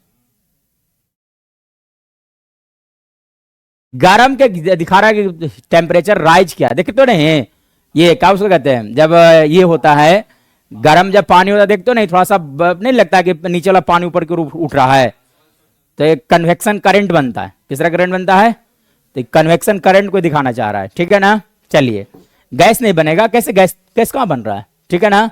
चलिए, हाँ अब देखिएगा, तब देखिए जब दीवार पर लगाते तो क्या होता है, कैल्शियम हाइड्रोक्साइड जो है वो ऑक्सीजन कार्बन डाइऑक्साइड से रिएक्शन करेगा। इन्वायरमेंट में कार्बन डाइऑक्साइड की कमी है कि नहीं, कार्बन डाइऑक्साइड किसका क्या कर लेगा, रिएक्शन। और कार्बन डाइऑक्साइड के रिएक्शन करने के बाद बना लेता है CaCO3 प्लस, क्या बनाता है, H2O। CaCO3 प्लस क्या बना लिया, H2O बना लेता है, ठीक है ना। ये जो देख रहे हैं कैल्शियम कार्बोनेट, ये हार्ड होता है, कैसा होता है बोलिएगा, हार्ड होता है। हार्ड होने का कारण दीवार पर क्या हो जाएगा, चिपक जाएगा। कोई दिक्कत सर हो ना, इतना ज्यादा हार्ड होता है कि उसको दोबारा अगर तुम निकालना चाहते हो तुमको चाकू से खुरेदना पड़ेगा, ठीक है ना। कोई दिक्कत सर हो, तो ये कैल्शियम हाइड्रोक्साइड का फॉर्मेशन कर लेता है, इसलिए दीवार पर क्या हो जाता है, चिपके हुए रहता है, ठीक है, समझ आया ना। चलिए, तो ये हो गया, तो है ना, तो ये नहीं है, ये कॉम्बिनेशन रिएक्शन नहीं है, ऊपर का वाला कॉम्बिनेशन रिएक्शन है, ठीक है ना। चलिए अब आगे बढ़िएगा, देखो कैल्शियम है ना, calcium hydroxide reacts vigorously with water to produce slaked lime. Calcium hydroxide releasing large amount of heat, जैसे देख सकते हैं रिएक्शन में कैल्शियम ऑक्साइड हो गया, क्विकलाइम हो गया, H2O हो गया, रिएक्शन क्या था, क्या बनाया गया, कैल्शियम हाइड्रोक्साइड, और क्या बना रहा है, हीट, बहुत ज्यादा हीट देता है, ठीक है। चलिए, in this reaction calcium oxide and water combines to form a single product calcium hydroxide. यहां पर दोनों रिएक्शन करने के बाद क्या बनाया है, एक single product, that is calcium hydroxide, तो है ना। Such reaction in which single product is form two, है ना, फॉर्म्ड फ्रॉम टू और more reactant is known as the combination reaction. इसी को हम लोग क्या बोलते हैं, कॉम्बिनेशन रिएक्शन। तो अगर आपसे पूछता है कॉम्बिनेशन रिएक्शन क्या होता है, तो क्या बोला जाएगा, ए रिएक्शन इन विच टू और more than two substance combine together to form a single substance is known as the combination reaction. दो को मिलने के बाद एक का फॉर्मेशन होगा तो क्या बोला जाएगा, दो या दो से ज्यादा हो सकता है। अब ऐसा भी हो सकता है, जैसे देखो कॉम्बिनेशन रिएक्शन की बात किया जाएगा तो कभी कभी क्या हो सकता है कि एलिमेंट, किसके बारे में बात किया जाए, एलिमेंट प्लस एलिमेंट, नहीं क्या बना देगा बोलिएगा, कोई कंपाउंड का फॉर्मेशन करेगा। जैसे देखो अगर बात किया जाए H2 प्लस क्या हो गया O2, रिएक्शन वगैरह क्या बनाएगा बोलिएगा, H2O, सिंगल सब्सटेंस का फॉर्मेशन हुआ। या तो एलिमेंट प्लस कोई कंपाउंड हो सकता था, एलिमेंट प्लस क्या हो सकता था, कोई कंपाउंड। जैसे देखो ऑक्सीजन, अब प्लस क्या ले लो, कार्बन मोनोऑक्साइड, क्या ले लेते हैं, ऑक्सीजन इज एलिमेंट, ये क्या हो गया बोलिएगा, कंपाउंड हो गया, तो क्या बनाएगा बोलिएगा, carbon dioxide. This is also an example of combination reaction. या तो हो सकता है कि दो कंपाउंड रहे, क्या रह सकता है बोलिएगा, दो कंपाउंड है ना। देखो कैल्शियम ऑक्साइड प्लस क्या ले लो H2O, दोनों कंपाउंड है, रिएक्शन होने के बाद क्या बनाएगा, CaOH का होल 2। तो पॉइंट समझ में आया ना, दो गो एलिमेंट हो कंबाइन करने के बाद सिंगल कंपाउंड का फॉर्मेशन करता है। अब ये कॉम्बिनेशन दो एलिमेंट के बीच में होकर सिंगल कंपाउंड का फॉर्मेशन कर लेगा। या तो फिर एलिमेंट कंपाउंड हो सकता है, या तो फिर कैसा हो सकता है बोलिएगा, कंपाउंड कंपाउंड हो सकता है। तो एग्जाम वगैरह पूछा जा सकता है, मान लिया जाए कि मन क्या 2 नंबर पूछने का, ठीक है कि नहीं। तो बोला कि दो एलिमेंट के बीच में रिएक्शन होने के बाद एक सिंगल कंपाउंड में, जो सर एग्जाम्पल दो, यहां से ले देंगे कोई भी एक, ठीक है ना, कोई दिक्कत, समझ गए ना। चलिए अब आगे बढ़िएगा, लिखना था मिटा दे। एलिमेंट प्लस, हाँ तो बोलो एक एग्जांपल बोलो। कॉम्बिनेशन रिएक्शन है, O2 प्लस क्या हो गया बोलिएगा, O2 प्लस CO, जो अभी थोड़ा देर पहले एग्जांपल दिए थे, तो क्या बनता है बोलिएगा CO2। तो कॉम्बिनेशन रिएक्शन है, एक सिंगल कंपाउंड का फॉर्मेशन हो रहा है, इसलिए किस तरह का रिएक्शन होगा बोलिएगा, कॉम्बिनेशन रिएक्शन हो गया। कोई डाउट यहां तक? चलिए अब आगे बढ़िएगा, अब आगे देखिएगा, इसके आगे देखिएगा, देखो डू यू नो मैं भी थोड़ा देर पहले जो बताए थे वही बात लिखा हुआ होगा, ठीक है ना? नहीं, चलो पढ़ दिया जाए कि काफी है? काफी है। चलिए आगे देखिएगा, अब देखिएगा इसके बाद देखिएगा, इसका एनसीईआरटी का जितना रिएक्शन है सब एक एक लाइन, जितने रिएक्शन एनसीईआरटी में दिया गया सबको एक जगह लिख लेना है और सबको याद कर लेना है, ठीक है, विद बैलेंसिंग। चलिए आगे बढ़िएगा, let us discuss some more examples of combination reaction. तो कुछ और एग्जांपल डिस्कस किया जाए जहां पे कॉम्बिनेशन रिएक्शन होता है, जैसे burning of coal, burning of, तो कोल जो होता है वो कार्बन होता है, क्या होता है बोलिएगा, कार्बन। तो ये कार्बन है प्लस क्या हो गया ऑक्सीजन, रिएक्शन होता है क्या बनाता है CO2, है ना? तो देखो ये भी एलिमेंट है, ये भी क्या हो गया एलिमेंट हो गया। क्या बनाया यहां पे बताओ तो, एक कंपाउंड का फॉर्मेशन किया कि नहीं किया, ठीक है ना? एक और देखो example, formation of water from H2 and O2, formation of water from H2 and, देखिए यहाँ पे हाइड्रोजन और ऑक्सीजन है, दोनों मिलने के बाद क्या बनाता है H2O। This is also an example of combination reaction. तो कॉम्बिनेशन रिएक्शन का 3-4 एग्जांपल देखे, कौन कौन सा बोलिएगा एक बार। पहला, सबसे पहला बोलो, सबसे पहला वाला जो किताब में लिखा गया था एनसीईआरटी में, कैल्शियम ऑक्साइड प्लस H2O वाला, क्या बनाता है कैल्शियम हाइड्रोक्साइड बनाता है। उसका दूसरा रिएक्शन बोलिएगा जो एनसीईआरटी में दिया गया है, हाँ C प्लस क्या हो गया O2, CO2 बनाएगा। उसके बाद कौन सा हो गया H2 प्लस O2, तो क्या बनाता है H2O बनाता है। कोई दिक्कत? चलिए अब आगे बढ़िएगा, है ना? In simple language we can say that, in simple language we can say that when 2 और मोर सब्सटेंसेस, एलिमेंट्स और कंपाउंड, अब ये दो सब्सटेंस कैसा हो सकता था, एलिमेंट एलिमेंट, एलिमेंट कंपाउंड, या तो कंपाउंड कंपाउंड हो सकता था। कोई दिक्कत? तो ये लिख रहा है, in simple language we can say that when 2 और more substances, that is elements और compound, combine to form single product, the reaction are called the combination reaction. इतना देर हम लोग पहले से देख रहे थे। कॉम्बिनेशन रिएक्शन क्या होता है, द रिएक्शन इन विच 2 और more than 2 substance combines together to form a single substance is known as the combination reaction. कोई दिक्कत? चलिए अब एक्टिविटी 1.4, तो देखो एक्टिविटी 1.4 में, है ना, थोड़ा पहले जो हम लोग किए थे एक्टिविटी 1.4, ये वाला, ये ना एक्टिविटी 1.4। एक्टिविटी 1.4 मतलब कौन सा हो गया बोलिएगा, कैल्शियम ऑक्साइड के अंदर क्या डाला गया था, वाटर डाला गया था, ठीक है ना, वो वाला के बारे में बात किया जा रहा है। तो देखिए क्या कहता है इसके बारे में,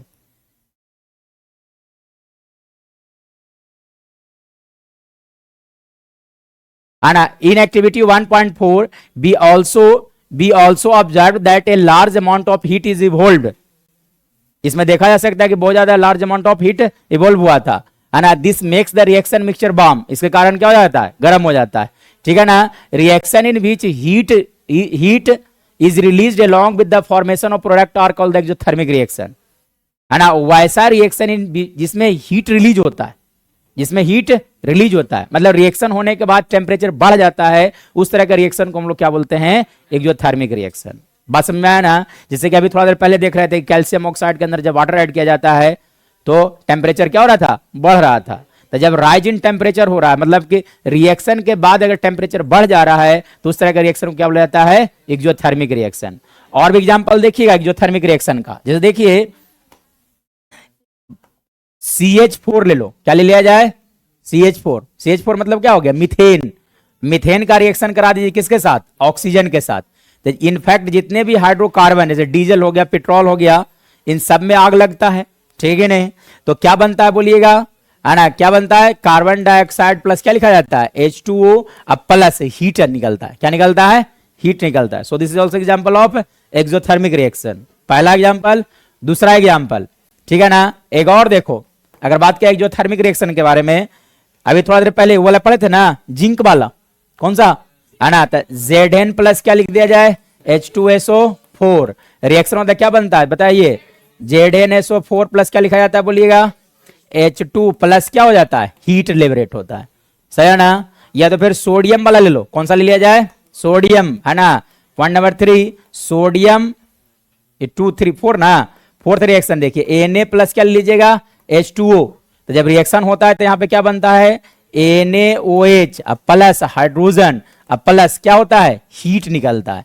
यानी कि जब एक्सोथर्मिक रिएक्शन होगा तो उसमें प्लस हीट लिखा जाता है। क्या लिखते हैं हम लोग, प्लस हीट लिखा जाता है, समझा ना, कोई दिक्कत। तो एक्सोथर्मिक रिएक्शन क्या होता है बोलिएगा, बोलिए बोलिए, एक्सोथर्मिक रिएक्शन क्या होता है, हाँ, the reaction in which heat is released या तो हीट इज प्रोड्यूस्ड, उस तरह के रिएक्शन को हम लोग क्या बोलते हैं, एक्सोथर्मिक रिएक्शन बोला जाता है, एक्सोथर्मिक रिएक्शन बोला जाता है। कोई दिक्कत, सर नहीं समझ रहे हो, कुछ एग्जांपल बोलिएगा अपने मन से। तो सबसे पहला तो हो गया कौन सा, कैल्शियम ऑक्साइड प्लस H2O वाला रिएक्शन होने के बाद क्या बनाता है, calcium hydroxide plus heat liberate होता है।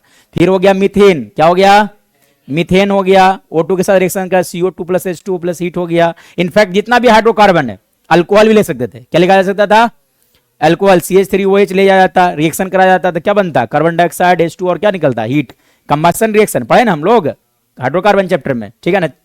फिर देखिए ये वाला हो गया, जिंक वाला हो, जिंक और कौन सा H2SO4 वाला हो गया। एक और देखो ये कुछ ऐसा रिएक्शन हो गया, ठीक है ना। तो बहुत सारा ऐसा रिएक्शन है जो एक्सोथर्मिक रिएक्शन होता है, जैसे थर्माइट रिएक्शन पढ़े थे ना आप लोग मेटल एंड मेटल चैप्टर में। Thermite reaction is also an example of exothermic, हो तो हाईली एक्सोथर्मिक होता है, बहुत ज्यादा एक्सोथर्मिक होता है। इतना ज्यादा एक्सोथर्मिक रिएक्शन होता है वो कि उसमें जो आयरन मिलता है वो पिघला हुआ मिलता है। नहीं, थर्माइट रिएक्शन जिसमें रेलवे ना ट्रैक वगैरह को बिल्डिंग किया जाता है, ठीक है ना। हाँ चलिए अब आगे बढ़िएगा। हाँ तो एक्सोथर्मिक रिएक्शन कैसे दिखाया जाता है, रिएक्ट प्रोडक्ट की तरफ प्लस हीट लिखा जाता है, कैसे लिख देंगे, प्रोडक्ट की तरफ प्लस हीट लिखा जाएगा, है ना। चलिए अब आगे देखिएगा, है ना। पॉइंट नंबर 2 में क्या लिखा गया है, do you know that respiration is an exothermic process. हम लोग जानते हो कि नहीं जानते हो कि respiration is also an exothermic process. कैसे, how can you prove that the respiration is exothermic process, energy release होता है, एनर्जी रिलीज होता है इसी कारण, जैसे हम लोग का बॉडी टेम्परेचर होता है 37 डिग्री सेल्सियस, होता है कि नहीं होता है, एक हर एक जानवर का एक निश्चित टेम्परेचर होता है, नहीं है ना, समझ रहे हो ना, हर एक जानवर का एक निश्चित टेम्परेचर होता है। तो वो कैसे मेंटेन होता है उस टेम्परेचर को, टेम्परेचर मेंटेन होता है तुम्हारा जब ग्लूकोज ब्रेक करता है तो हीट रिलीज होता है, उसी से क्या हो जाता है, टेम्परेचर मेंटेन रहता है, सर है ना, कोई दिक्कत। चलिए आगे बढ़िएगा। इसके बाद देखिएगा, we all know that we need energy to stay alive, energy की जरूरत होता है, और एनर्जी हम लोग कहां से मिलता है, the food that we eat, कोई दिक्कत, है ना। We get this energy from the food we eat, energy कहां से आता है बोलिएगा, जो खाना हम लोग खाते हैं, है ना। खाना प्रोसेस जानते हो ना कैसे होता है, पहले हम लोग खाना खाए, वही पूरा पाचन तंत्र में गया, डाइजेशन उसका हुआ, उसके बाद उसके अंदर से जो भी न्यूट्रिएंट्स होता है वो इन द फॉर्म ऑफ ग्लूकोज कहां स्टोर होता है जाकर के, माइटोकॉन्ड्रिया में। और जब रिस्पायरेशन प्रोसेस होता है तो वहां पे जाकर कौन रिएक्शन करता है, ऑक्सीजन हीट देता है, मैंने लगी एटीपी के फॉर्म में एनर्जी रिलीज होता है, ठीक है। चलिए और आगे बढ़िएगा, वी ऑल नो दैट, कहां तक था जी, for example rice, potatoes and bread contain carbohydrate, इन सब के अंदर क्या प्रेजेंट होता है बोलिएगा, कार्बोहाइड्रेट्स प्रेजेंट होता है। These carbohydrates are broken down to form glucose, carbohydrate पहले क्या में टूटता है बोलिएगा, ग्लूकोज में, कार्बोहाइड्रेट पहले क्या में टूटेगा, ग्लूकोज में टूटता है, ठीक है ना। This glucose combines with oxygen in the cell, cell के अंदर कहां, सेल के अंदर कहां, माइटोकॉन्ड्रिया, माइटोकॉन्ड्रिया कब बोला जाता है, power house of the cell भी बोला जाता है, ठीक है ना। This glucose combines with oxygen in the cell of our body and provides energy, और क्या मिलता है बोलिएगा, एनर्जी मिलता है, ठीक है ना। The special name of this reaction is respiration, इसी का एक स्पेशल नाम है, क्या बोला जाता है, ब्रीदिंग नहीं बोलना है, ब्रीथिंग नहीं बोलना है, क्या बोलना है, रेस्पिरेशन बोलना है, ठीक है ना। The process which you will study in chapter 6, life process chapter में पढ़ना है, ठीक है ना। चलिए अब देखिएगा क्या, अब देखो ये जो हम लोग को जो शरीर में होता है वो लिखा गया है, प्लांट में इसका उल्टा होता है, प्लांट में इसका उल्टा होता है, ठीक है ना। तो देखो क्या होता है, ये ग्लूकोज है, ये कहां प्रेजेंट होगा बोलिएगा, सेल के माइटोकॉन्ड्रिया में। ऑक्सीजन जब हम लोग इनहेल किए तो ऑक्सीजन गया, ठीक है ना। अब रिएक्शन होता है क्या बनाता है बोलिएगा, कार्बन डाइऑक्साइड, और क्या बनता है, वाटर। कार्बन डाइऑक्साइड जब एक्सहेल करते हैं, कार्बन डाइऑक्साइड एयर के साथ बाहर आ जाता है, ठीक है ना, एक्सहेल एयर जब करते हैं बाहर निकालते हैं हवा को, तो ठीक है। लेकिन H2O जो होता है वो बॉडी में ही यूटिलाइज हो जाएगा, कोई दिक्कत सरावना। चलिए अब देखो पॉइंट नंबर 3 में क्या लिखा गया, the decomposition of vegetable matter in the into compost is also an example of जो थर्मिक रिएक्शन।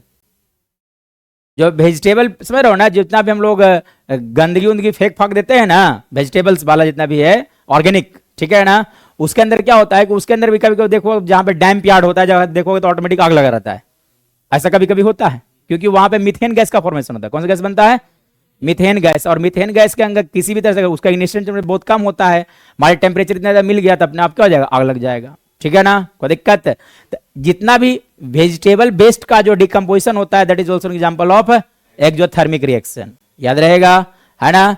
चलिए is an example of exothermic reaction. चलिए अब आगे देखिएगा, identify the type of reaction taking place in activity 1.1। अब 1.1 मतलब magnesium ribbon को जो बर्न किए थे, याद है, मैग्नीशियम प्लस ऑक्सीजन तो क्या बनाता था, याद करिए, MgO प्लस क्या लिखा था, हीट। तो ये किस तरह का रिएक्शन है, बोलो, एक्सोथर्मिक। क्या कॉम्बिनेशन है या नहीं है, कॉम्बिनेशन भी है, this is also an example of combination, कोई दिक्कत। चलिए तो ये था, this is all about the combination reaction. समझ में आया, फिर से एक बार हो जाए कि समझ गया, समझ गए हो अच्छा से, एक बार फिर से चले देखिएगा।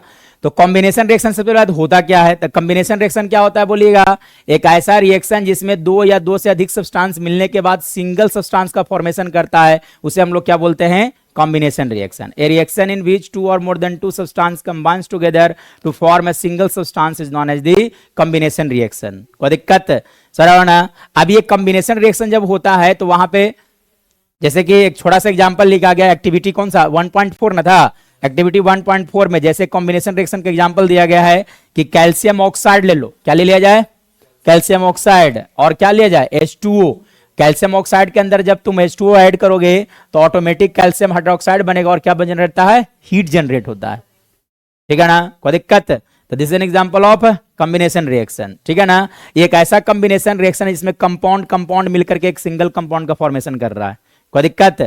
अभी जब कॉम्बिनेशन रिएक्शन होता है तो हो सकता है कि एलिमेंट हो, एलिमेंट या तो एलिमेंट कंपाउंड हो, ऐसा भी तो हो सकता है, या तो फिर कंपाउंड हो, ठीक है ना, जैसे कंपाउंड वाला एग्जांपल हो गया, ठीक है ना। चलिए हाँ चलिए अब आगे देखिएगा, उसके बाद क्या बताया गया आपको, ये देखिए, ये जो बताया गया डू यू नो में क्या बताया गया आपको कि आखिर जब हम लोग पेंटिंग वगैरह करते हैं इससे, या ये चूना पानी जब चढ़ाते हैं तो उसके ऊपर क्यों चढ़ जाता, रह क्या जाता दीवार पर, तो इसके पीछे कारण क्या हो गया, कि कैल्शियम हाइड्रोक्साइड किसके साथ रिएक्शन करेगा, कार्बन डाइऑक्साइड के, क्या बनाता है, कैल्शियम कार्बोनेट बनाता है, और क्या बनाता है, H2O बनाता है। H2O तो वेपोराइज हो जाएगा, दीवार पे बना H2O वेपोराइज हो गया, ठीक है ना।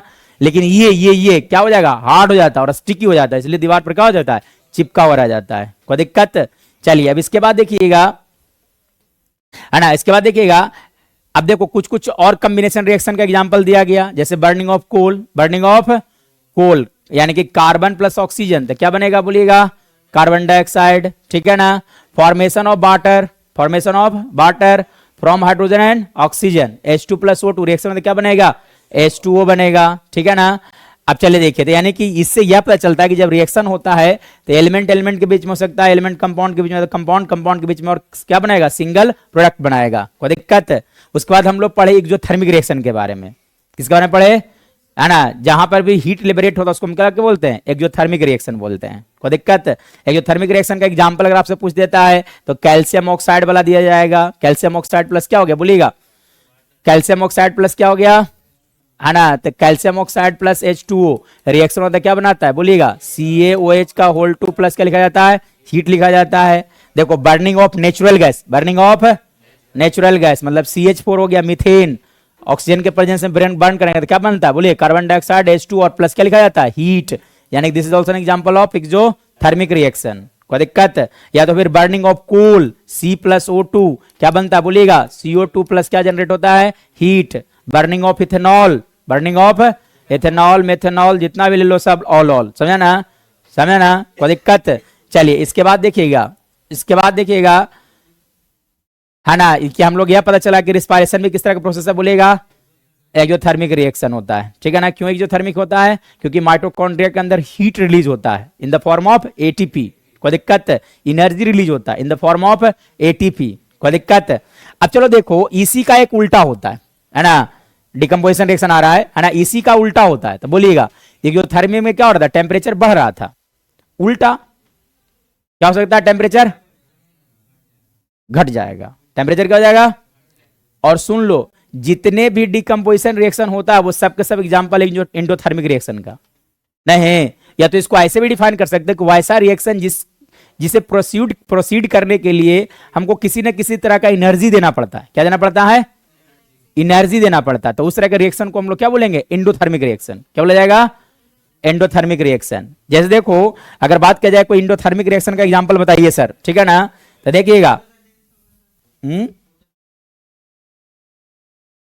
हाँ ठीक है ना। जैसे देखिएगा, अगर बात किया जाए, देखिएगा ये क्या बात किया जाए, कैल्शियम कार्बोनेट CaCO3 को आप क्या कर दो? हीट कर दो। तो टेम्परेचर आपने क्या किया? बाहर से दे रहे हो, एनर्जी जिसमें भी देने की जरूरत पड़ रहा हो, सबके सब एग्जांपल होता है क्या चीज का? बोलिएगा एंडोथर्मिक का। तो यानी क्या बनता है यहां पे जानते हो? कैल्शियम ऑक्साइड प्लस क्या हो गया? CO2 हो गया। This is an example of. और एंडोथर्मिक रिएक्शन में जानते हो किसे लिखा जाता है? CaCO3। एंडोथर्मिक रिएक्शन में हीट जो है वो रिएक्टेंट की तरफ लिखा जाता है। किधर लिखा जाता है? बोलिएगा रिएक्टेंट की तरफ। तो CaO प्लस क्या हो गया? CO2। एक्सोथर्मिक में हीट कहां लिखा जाता है? प्रोडक्ट की तरफ। समझ रहा है ना?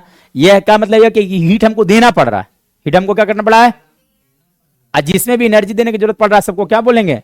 Endothermic reaction. याद रहेगा एग्जांपल, है ना। तो कौन सा हो गया? ये कैल्शियम कार्बोनेट को जब गर्म किया जाता है, ठीक है ना, कोई दिक्कत? या तो फिर है ना hydrolysis of water, hydrolysis of H2O में इलेक्ट्रिसिटी पास किया जाता है तो क्या बनता है? बोलिएगा H2 plus O2। This is also an example of, है ना, this is also an example of.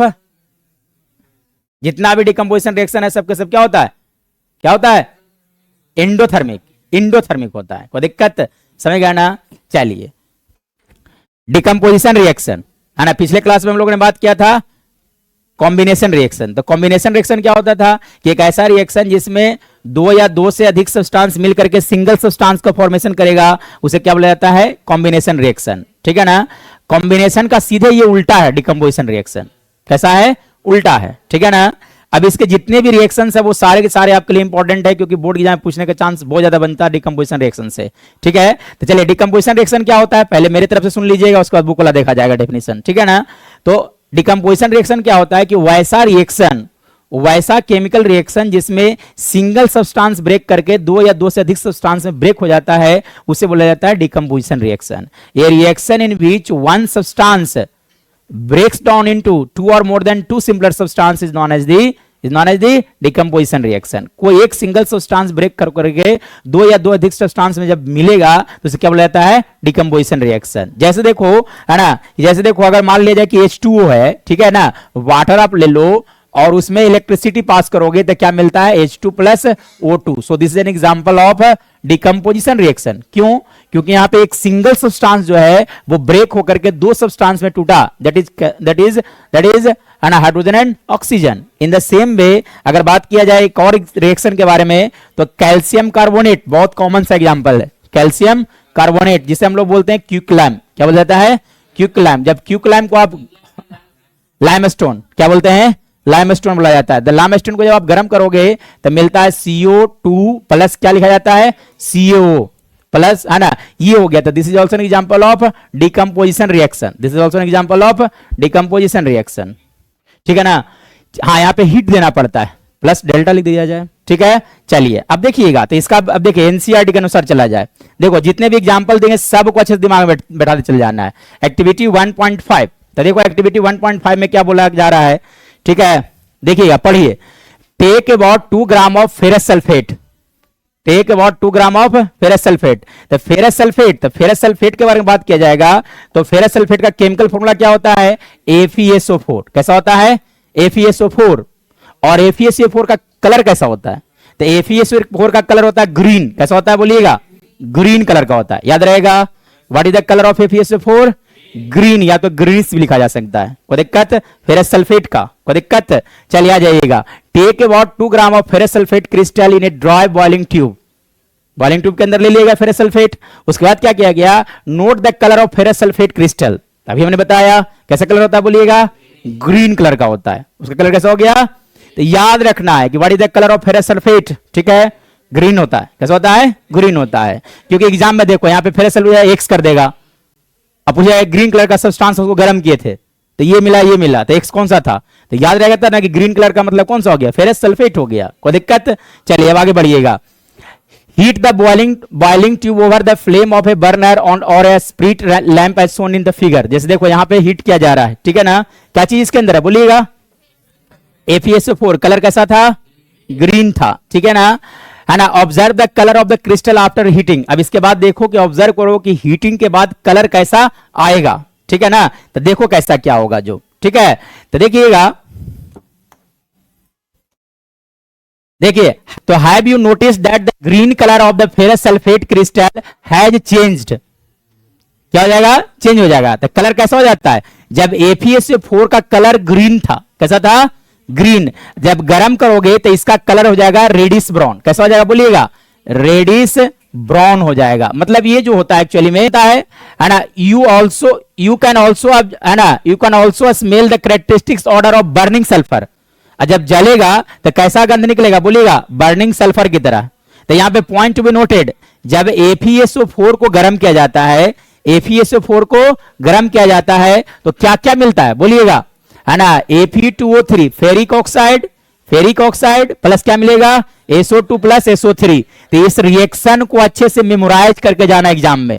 In this reaction you have observe that a single reactant breaks down to give simpler products. मतलब यहां पर अगर देखा जाए तो कोई एक सिंगल सब्सटेंस जो है ब्रेक होकर करके 3 सब्सटेंस में ब्रेक हो रहा है। So this is an example of decomposition reaction, ठीक है। चलिए, this is A decomposition reaction. तब पूछता है आपसे कि डिकम्पोजिशन रिएक्शन क्या होता है, the reaction in which one substance breaks into 2 और more than 2 substance is known as the decomposition reaction, ठीक है ना। Decomposition ferrous sulphate crystal FeSO4 7H2O। देखो ये 7 जो लिखा गया है इसे हम बोलते हैं water of crystallisation, water of crystallisation. अब सुनिएगा बहुत प्यार से, यहां पे एक एक बात को समझते चले जाइएगा। FeSO4 तो फेरस सल्फेट का कलर ग्रीन होता है, but due to presence of 7H2O of molecule, 7 water of molecule, नहीं समझ में आया, ये 7 मॉलिक्यूल जब इसके अंदर प्रेजेंट होता है इसके कारण कलर कैसा होता है, बोलिएगा ग्रीन कलर का होता है। सर ना, तो जब आप हीट करोगे तब पहले तो वाटर निकल जाएगा बाहर, क्या निकल जाएगा, वाटर निकल जाएगा। तो आगे बढ़िएगा, आगे देखिए क्या होगा जो, है ना, loose water when heated and the colour of the crystal changes. तो जब पहले इसको गर्म करोगे तो वाटर ऑफ क्रिस्टलाइजेशन जब बाहर आ जाएगा तो उसका कलर व्हाइट हो जाता है। कैसे हो जाता है, तो सिर्फ FeSO4 लिखा गया होगा तो कलर कैसा लिखिएगा, बोलिएगा व्हाइट। कैसे लिखा जाएगा, लेकिन अगर FeSO4 7H2O है तो कैसा लिखिएगा कलर, बोलिएगा। लेकिन अगर लिखा हो रहता है FeSO4 क्रिस्टल, क्या लिखा गया, FeSO4 क्रिस्टल, तो क्रिस्टल जब भी मिलेगा तो उसका कलर कैसे लिखिएगा, ग्रीन।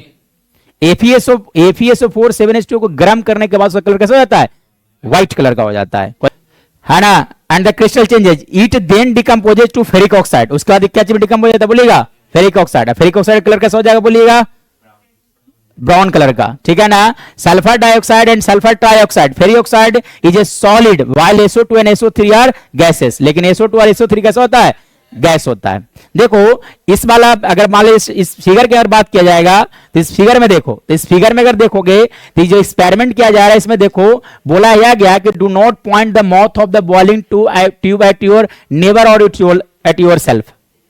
तो एग्जाम में पूछा जा सकता है कि जब हम FeSO4 को गर्म करते हैं, जब FeSO4 को गर्म किया जाता है तो इस बॉइलिंग ट्यूब को इस तरह से क्यों नहीं करना चाहिए, है ना। उसके मौत को जो है किसी फ्रेंड के पास या तो किसी के नहीं रहना चाहिए, बगल में कोई नहीं होना चाहिए। या तो अगर तुम भी अगर वहां पर अगर मान लीजिए कि बर्न कर रहे हो तो ऐसा नहीं हो कि तुम बर्न करो तुम्हारा पूरा जो गैस जो इन्वॉल्व बोला है ना तुम्हारे नाक में चला जाए, ऐसा क्यों नहीं करना चाहिए, ठीक है। क्योंकि इसका जो स्मेल आता है क्या होता है, बहुत ही बेकार स्मेल होता है, ठीक है ना। समझ रहे हो ना, कोई दिक्कत, इसके कारण इरिटेशन हो सकता है, कुछ और हो सकता है, कोई दिक्कत, इसलिए नहीं पॉइंट आउट करना चाहिए किसी और की तरफ, ठीक है ना। चलिए अब आगे बढ़िएगा, है ना। In this reaction you can observe that a single reactant breaks down to give simpler product. हो तो गया डिकम्पोजिशन ऑफ कैल्शियम कार्बोनेट, तो याद हो गया पहले यहाँ पे FeSO4 का कलर कैसा होता है बोलिएगा, ग्रीन। FeSO4 को गर्म करने क्या बनता है ना, रेडिस ब्राउन Fe2O3 और क्या बनता है, SO2 और SO3 बनता है, कोई दिक्कत, है ना। ग्रीन कलर को जब हम पहले गर्म करते हैं FeSO4 को, तो पहले कलर होता है कैसा बोलिएगा, ग्रीन, उसके बाद कैसा हो जाता है, व्हाइट कलर का हो जाता है, याद रहेगा ना, कोई दिक्कत। चलिए अब आगे बढ़िएगा, ठीक है ना।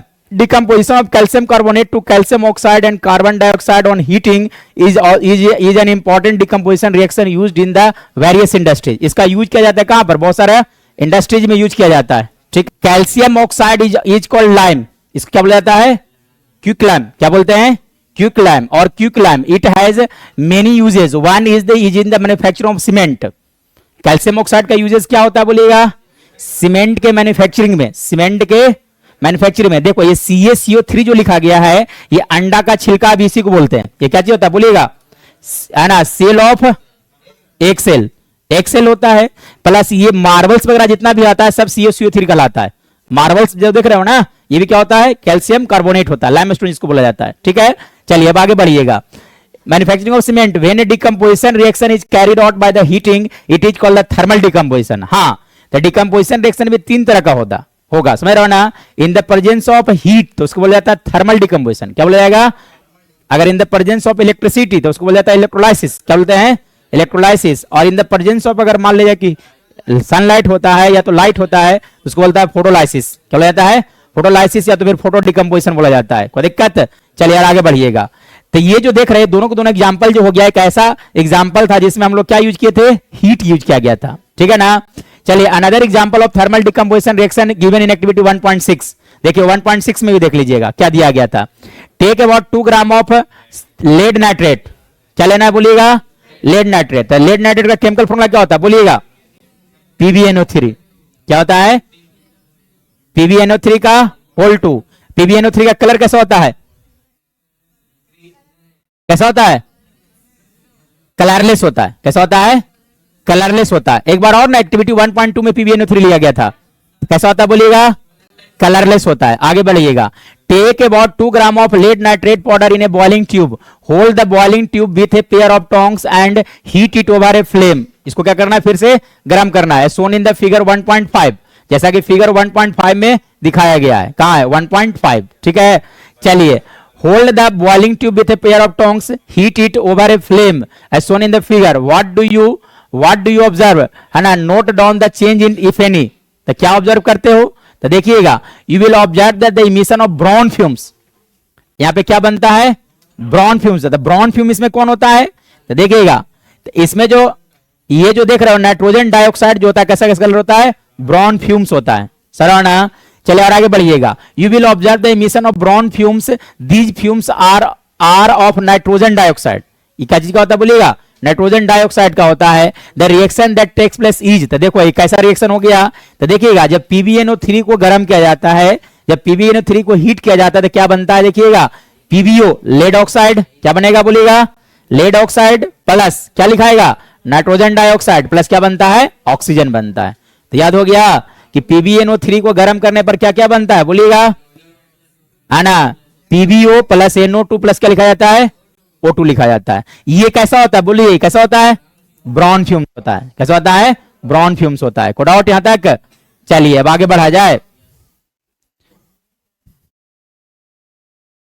चलिए अब आगे देखिएगा, let us perform some more decomposition reaction as shown activity 1.7 और 1.8। अब देखो 1.7 और 1.8 में क्या दिया गया है, ठीक है ना। तो ये दिया गया हाइड्रोलाइसिस ऑफ वाटर, क्या दिया गया था, अभी तक हम लोग 3 डिकम्पोजिशन रिएक्शन देखे। सबसे पहले किसका वाला, FeSO4 वाला, कौन सा हो गया, FeSO4।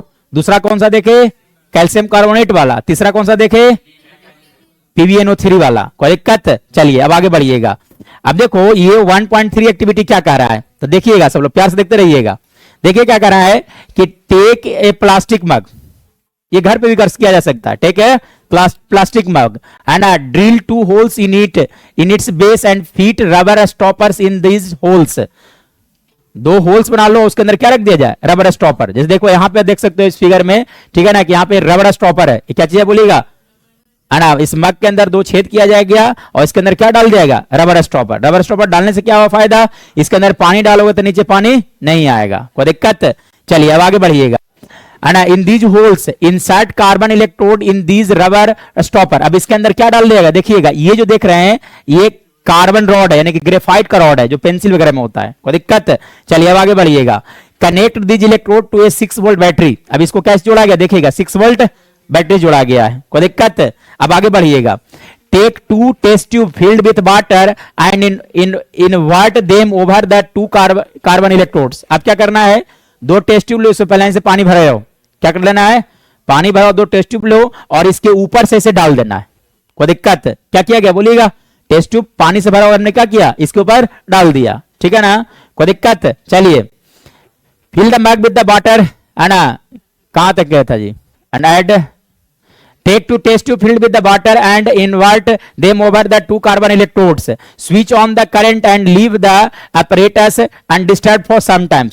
स्विच ऑन करके थोड़ा देर इधर चले जाओ घूमने घामने के लिए, ठीक है ना। उसके बाद तुम क्या देखोगे, तो देखो क्या देखोगे, ठीक है ना, you will observe the formation of bubbles at both the electrodes.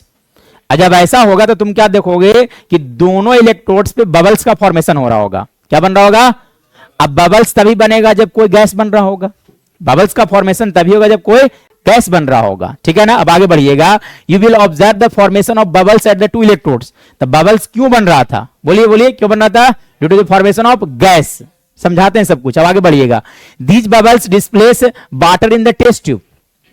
अब देखो गैस को तुम लोग देख नहीं सकते, देखा नहीं जा सकता है, महसूस किया जा सकता है। तो तुम क्या महसूस करोगे कि पानी जो है वो ऑटोमेटिक नीचे आ जाएगा, वाटर क्या हो जाएगा, टेस्ट ट्यूब में पानी भरा हुआ था, वाटर भरा गया था, है ना। तो जब देखोगे ऐसा कि क्या होगा कि ये वाटर जो है ऑटोमेटिक क्या हो जाएगा, डिस्प्लेस होकर के नीचे आ जाएगा, ऊपर कुछ जगह खाली हो जाएगा, ठीक है। क्यों हो रहा है समझा रहे हैं आगे, ठीक है ना। चलिए अब आगे बढ़िएगा, you will observe the formation of bubbles at both the electrodes, these bubbles displace the water in the test tube. पानी नीचे आ जाएगा दोनों टेस्ट ट्यूब में, ठीक है ना। Is the volume of the gas collected same in both the test tube. अब तुम क्या देखोगे, तुम यहां पे यह पाओगे कि देखोगे तो देखोगे क्या कि क्या दोनों में अगर देखा जाएगा तो डिस्प्लेस जो वाटर क्या दोनों में सेम है, नहीं, दोनों में डिफरेंट होगा। अब कौन ज्यादा होगा कौन कम होगा सब समझा जाता है, ठीक है। फिलहाल फिगर से देखा जा सकता है कि ऑक्सीजन में कम डिस्प्लेसमेंट हुआ और इसमें क्या हो गया, ज्यादा डिस्प्लेसमेंट हुआ। क्यों हो रहा है सब समझा रहे हैं, ठीक है ना। अब आगे बढ़िएगा, चलिए once the test tube is the volume, once the test tubes are filled with the respective gases, remove them carefully। अब क्या करना है, इसके ऊपर पानी के अंदर ही, पानी के वाटर के अंदर ही क्या करना है, अपना यहां पे कनेक्शन पे हटा दीजिए, जो बैटरी से जो कनेक्शन था ना उसको क्या कर दीजिएगा, हटा दीजिएगा। और हटाने के बाद कीजिए कि बहुत प्यार से इसको नीचे से पकड़ लेना है, इस तरह से थंब से, ठीक है ना। थंब से पकड़ने के बाद क्या करना, बाहर निकाल लो, ठीक है। अब बाहर निकालो तो क्या होता है, उसके बाद देखिएगा, है ना, to these gases one by bringing candles close to the mouth of the test tube. अब दोनों ट्यूब के लेके आओ, उसके पास में अपने दोस्त से बोलो कि एक काम करो कैंडल लेके आओ, धीरे धीरे अपना हाथ हटाओ वहां से, समझ रहे हो ना, टेस्ट ट्यूब से क्या करना, हाथ हटाना। तो जब हाथ हटाओगे तो क्या होगा, है ना, what happens in each case, तो दोनों केसेस में क्या होगा, एक टेस्ट ट्यूब जब आप हटाइएगा हाथ तो पॉप साउंड आएगा। कैसा पॉप साउंड आएगा, एक से जैसे ही हटाइएगा ना तो और ज्यादा तेज मोमबत्ती जलने लगेगा। तो जिससे पॉप साउंड आ रहा है उसमें कौन सा गैस होगा, हाइड्रोजन गैस होगा, और जिसमें और ज्यादा तेज जलने लगा वो कौन सा हो गया, ऑक्सीजन गैस होगा। यानी कि दोनों टेस्ट ट्यूब में ऑक्सीजन और क्या बना होगा, हाइड्रोजन बना होगा, ठीक है ना, है ना। We gas is present in this test. आप देखो कि किसमें कौन सा गैस आया, तो देखिएगा इस रिएक्शन को अच्छे से समझा जाए। अब देखिए एक्चुअली में जब इसका इलेक्ट्रोलाइसिस होता है तो कैसे होता है, देखिएगा। अगर बात किया जाए वाटर के बारे में, तो वाटर के बारे में बात करते हैं, H2O में हमने क्या किया, इलेक्ट्रिसिटी पास किया, तो क्या मिल रहा है बोलिएगा, हाइड्रोजन और ऑक्सीजन, हाइड्रोजन और ऑक्सीजन। H2 प्लस क्या हो गया बोलिएगा, O2। H2 प्लस क्या मिल रहा है, O2 मिल रहा है, कोई दिक्कत। H2 प्लस क्या मिल रहा है, O2, ठीक है ना। अब देखिएगा इसमें से ऑक्सीजन जो होता है वो इलेक्ट्रोनेगेटिव होता है। कैसा होता है, इलेक्ट्रोनेगेटिव होता है, ठीक है ना।